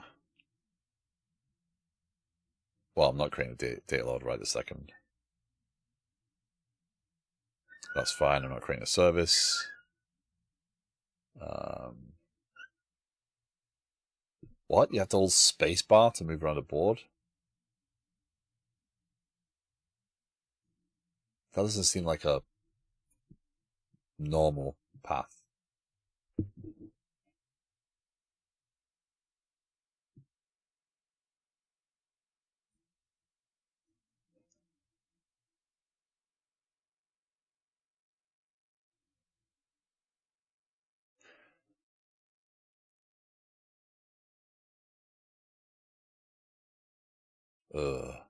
That's rough.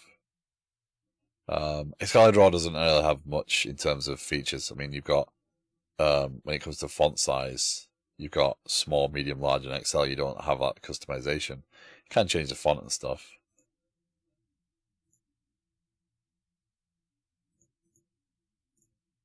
But yeah, not much. But it does for what I'm doing with it. I like it. Works perfectly.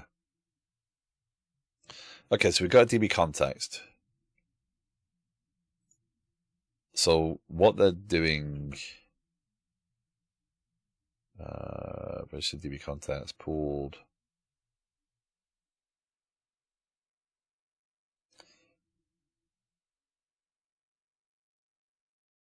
So from a documentation perspective, what's hard here is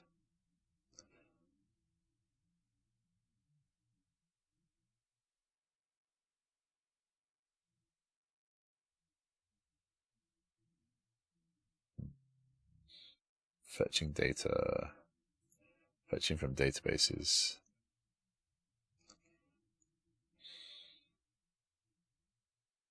This might not be quite as easy as I wanted it to be. So my thought was, if I introduce lazy loading proxies, entity framework call proxies,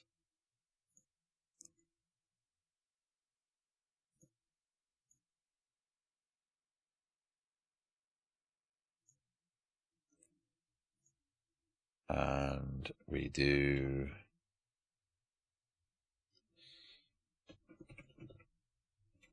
use lazy loading proxies. Now, in our query model, let's test. So we need authorize because we need access to the tenant potentially. Public task, iCreatable of planning item. And this is where my schema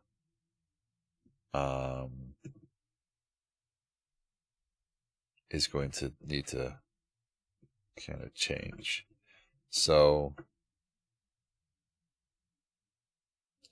integrations, entity framework, service. So they do, okay, they still do service, IDB context factory of viewDB context factory. It injects user by authorize.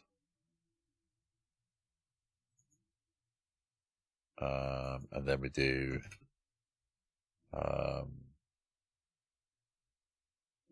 battery.planning item.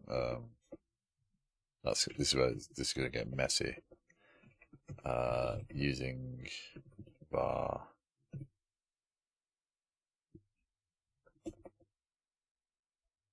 that.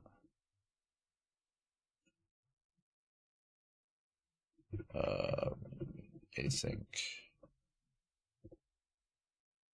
So this is this is going to break now. Context.planning item. Need to await things, don't we? Using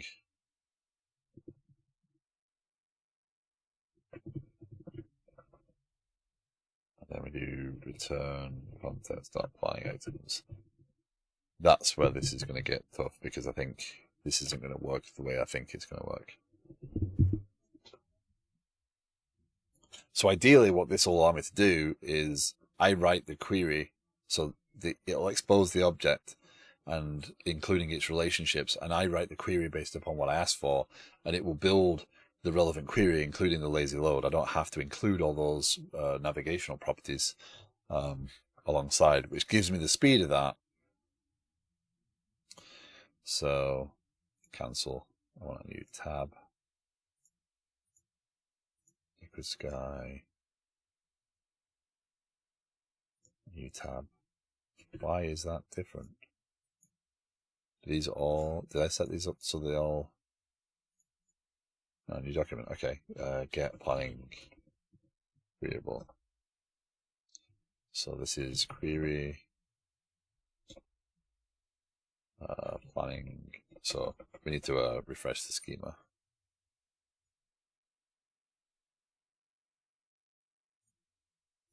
Did that run? No, okay. Why didn't you run?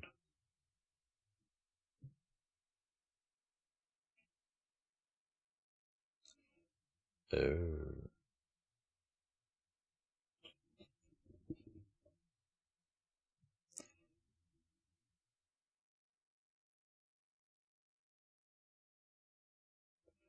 Lazy loading proxies breaks things. Domain event has no fields declared.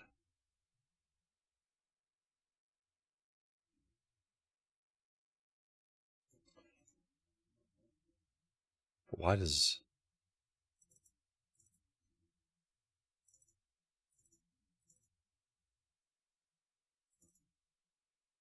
Oh. That's not good.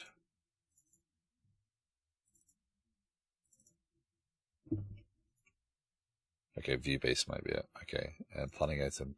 So, again, one of the benefits of having this disconnected system is I can have models that are more appropriate for view than they are for everything else. I don't need domain events and stuff on my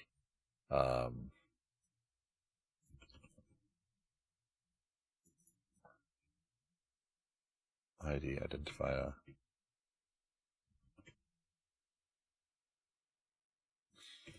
Yeah, I don't need domain and stuff, so this should... It might complain again, but we'll see.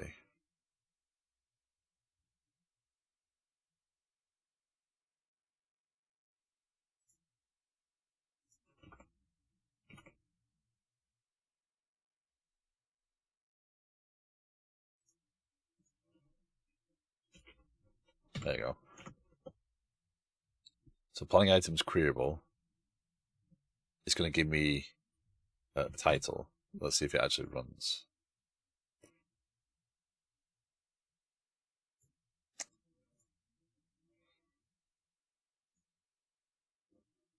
Yeah, that was my worry.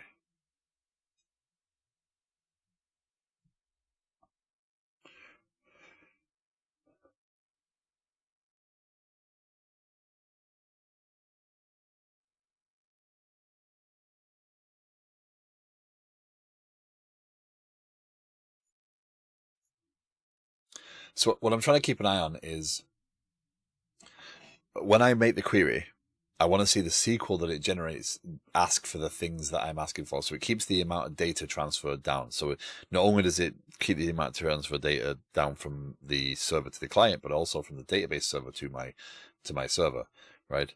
It's lowering that amount of data transfer and allow me to flex this without actually having to create all these extra objects and all this fluff.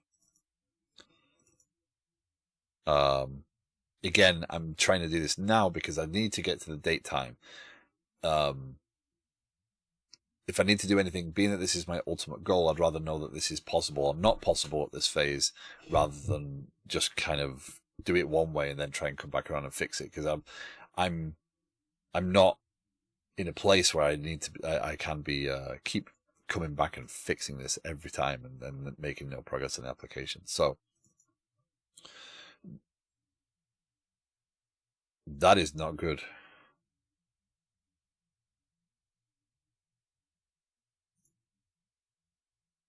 That is very bad.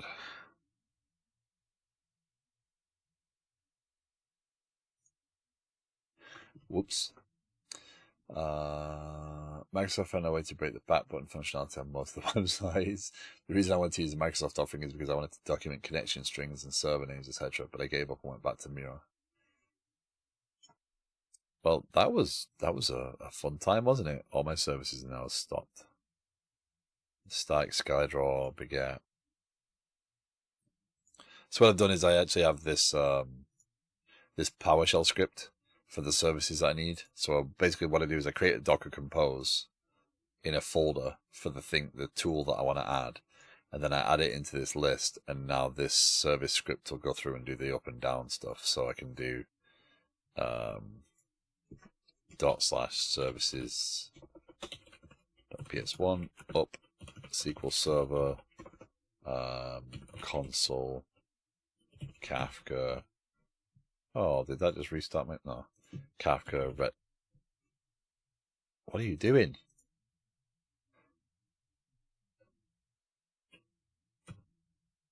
Redis. RabbitMQ. And that run all my Docker Composes. I probably need to download more RAM.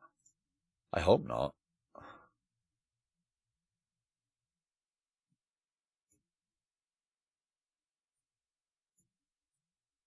I should have enough RAM.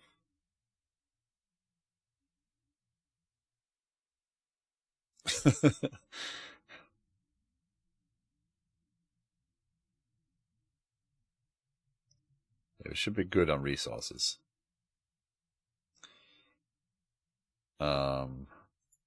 Okay, so they're up and running. Yeah. 50 gig in use, yeah. Fun, huh? Kafka broken has died. That's interesting. Well, I mean, Docker doesn't take, I think that takes up like 20 gig or something like that, Docker. Then I've got Rider, WebStorm, Data Grip Open. I've got Hot Chocolate. Yeah.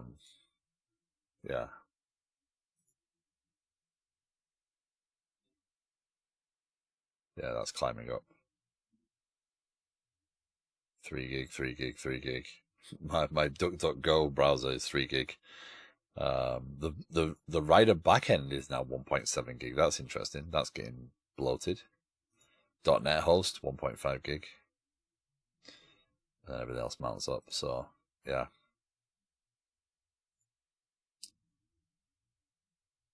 Okay, so it doesn't matter what I do here. The problem lies in that this is the exposed connection. So if I list this, speaking as I am, that's not going to do what I want, because that's going to list the entire planning items out there, and I'm going to end up with a mess.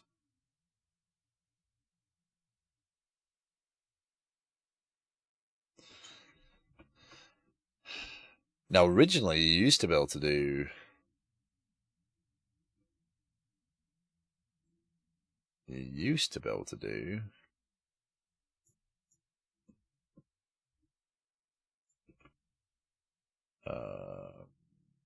this. That's not factory. Context .planning items. You used to be able to do that. Creatable.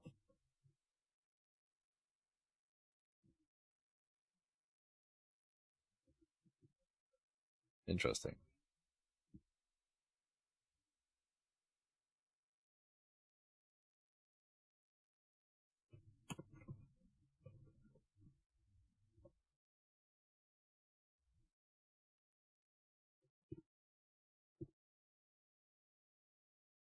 You used to be able to do that, something like that, where it would actually, because what I'm looking for is, will it manipulate the query? Now, because my data store here is um,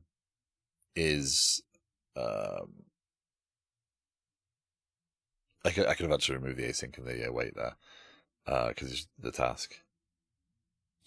Because my data store is view only, I can build the data store to support this need, right? So I don't actually, I can, if I think about it from a design perspective, I can make this data store not present anything it shouldn't do, and I can still control which fields are allowed and which fields aren't. So I can still flex that.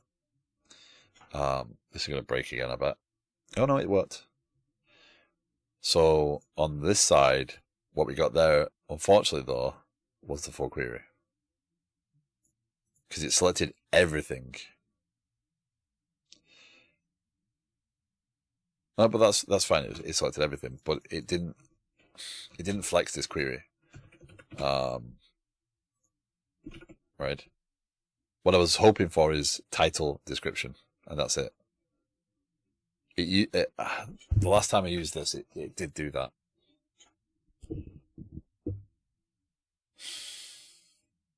Because actually, let's do this. Assign user name. Ugh. Oh no. That is an n+1.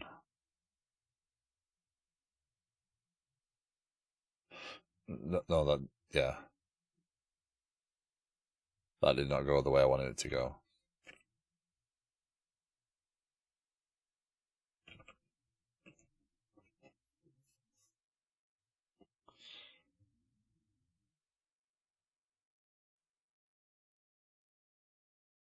Yeah, I suppose that is correct. A package to add that feature. Which feature specifically?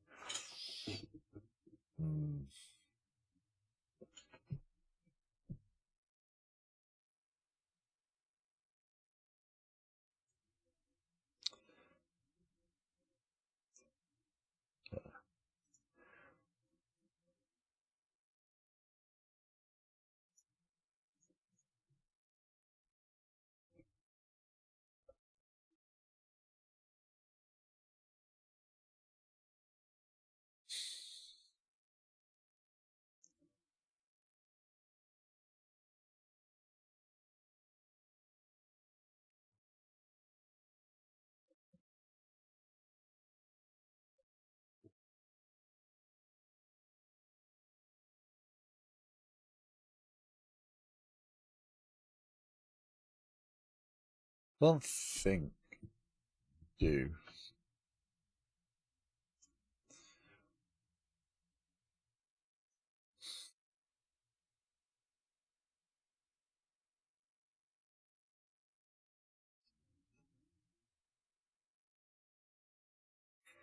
Not sure where that would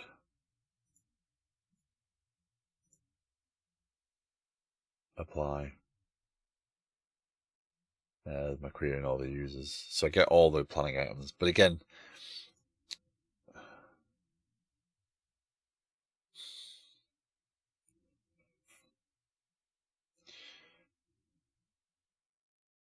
mean, that should be where t goes to t dot tenant dot identifier equals. Yeah, this join is going to make this messy anyway.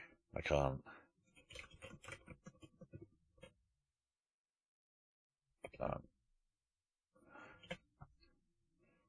I wanted to do it this way, and yeah, the dates are my kind of focus. But if I'm going to manipulate something, I'd rather figure out this part first and then manipulate it than I would. Oh well, I've got this interim solution. Let's go and do that. This isn't going to work the way I want it to work. The way I've got it going now in the current form is probably the more efficient version.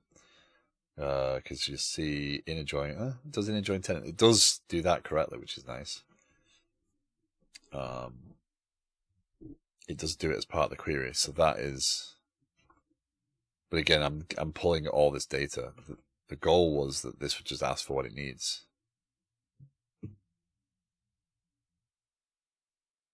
You mean,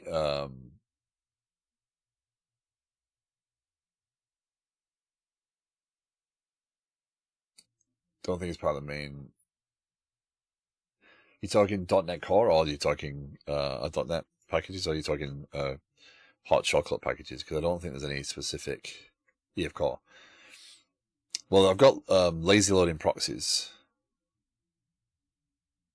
What other packages would I need there?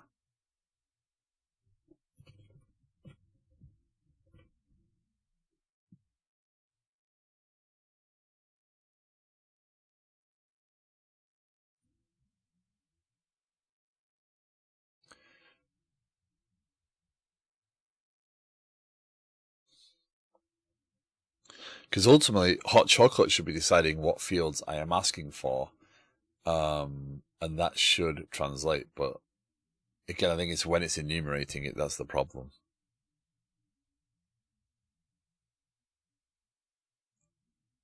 Like, my concern right now, I don't think hot chocolate has a specific hot chocolate data entity framework. There we go. But I've got that installed anyway, so that's fine.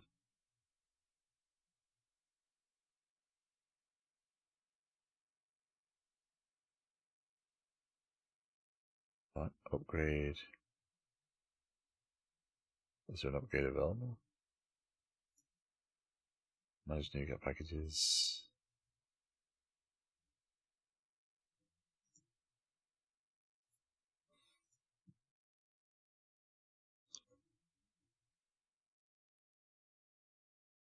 Oh, where'd you move it? Are you serious?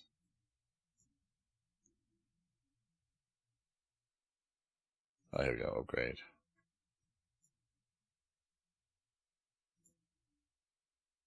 By the way, I've got the package installed.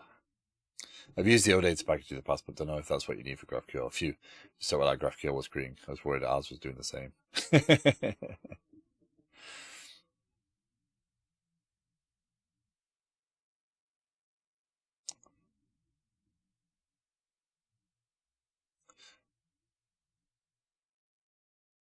Yeah. Okay. Well, unfortunately, I'm a bit out of time. I gotta get moving for work. Again, the reason this ultimately my immediate goal is the date time. So my fix for that, as much as I don't want it to be, is going to have to be to make these universal times, to treat them as universal, because they're being cast to the. No, it's the JSON serialization stuff that does that, right? It's not the server. So I'm going to have to do something to make sure it returns date times as UTC.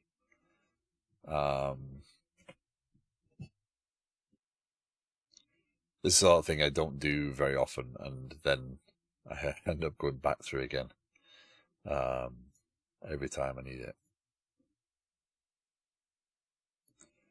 But with lazy loading proxies, it at least gives me the ability to navigate without a problem. I can do this. It's not impossible. Associated projects. What's available here? Project name.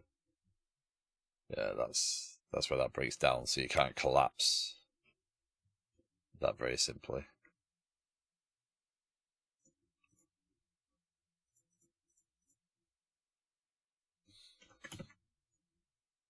Yeah. But again, that will have gone and pulled all the projects. In the same way it did that. It won't have joined anything. Yeah. So it doesn't build a clever query, it does a massive select.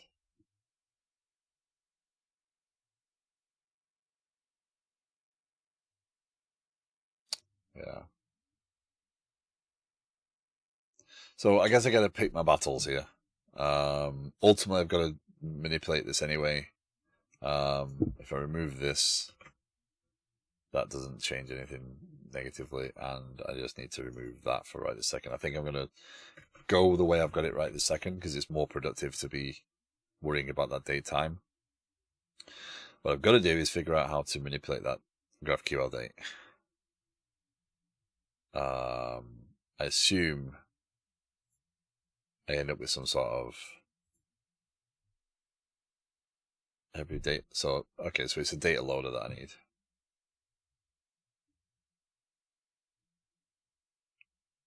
Data loaders we can now decentralize.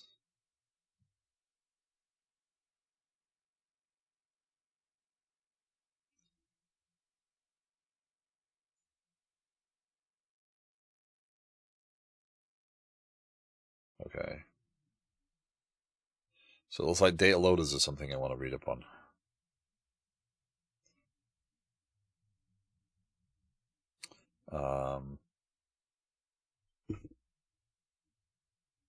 Yeah, we're using the data loader. Our API is .NET and front end is Next. None of the examples seem to support query projection as well. Yeah.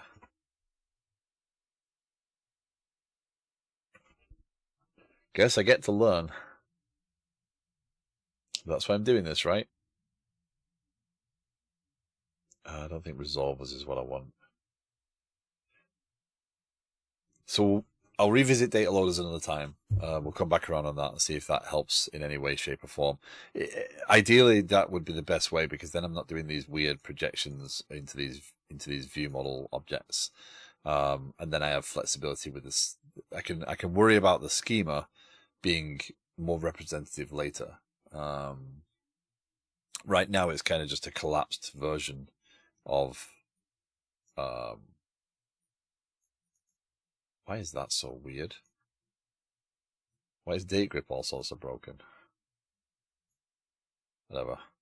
But either way, it's a collapsed version of all the objects, but it's not really built for this query. So I don't really understand what's going on with that GraphQL, because it feels messy and not my focus. Good morning, Napalm. How are you doing? Welcome in. I apologize for this. I wish I could stream for longer. Missing some attributes. Oh yeah, I'm ready for the weekend. Absolutely ready for the weekend. I'm going to use the pool a lot this weekend, I think, as long as it don't rain. Okay, so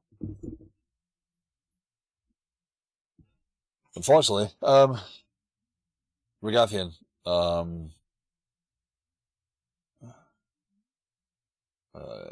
it doesn't like whatever you type the attributes thing. I assume a link.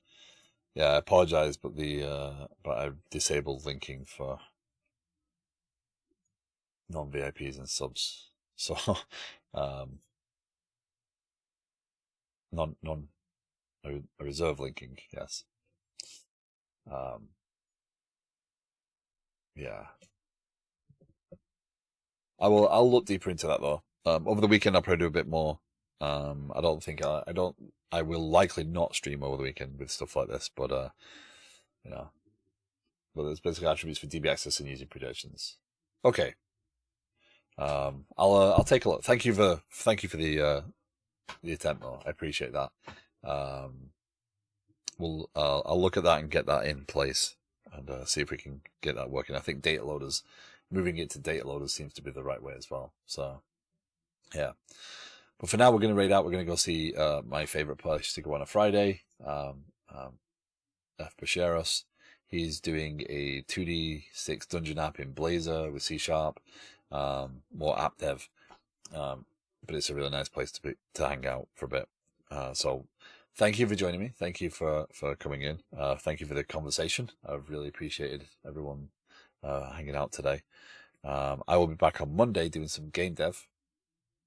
We're going to continue the shoot 'em up quest and see if we can get that moving forward. And and I'll continue on in this in the background for right this second. So thank you all. Take care. Have a great rest of your day. Have a great weekend, and I'll see you around. Later on, he hasn't been in this morning, or he hasn't said hello this morning, but later on, I will be on one line stream, hopefully as community day, and that's where we'll be later on. So thank you all. Take care. There you go. And I'll see you all later. Take care all. Thank you.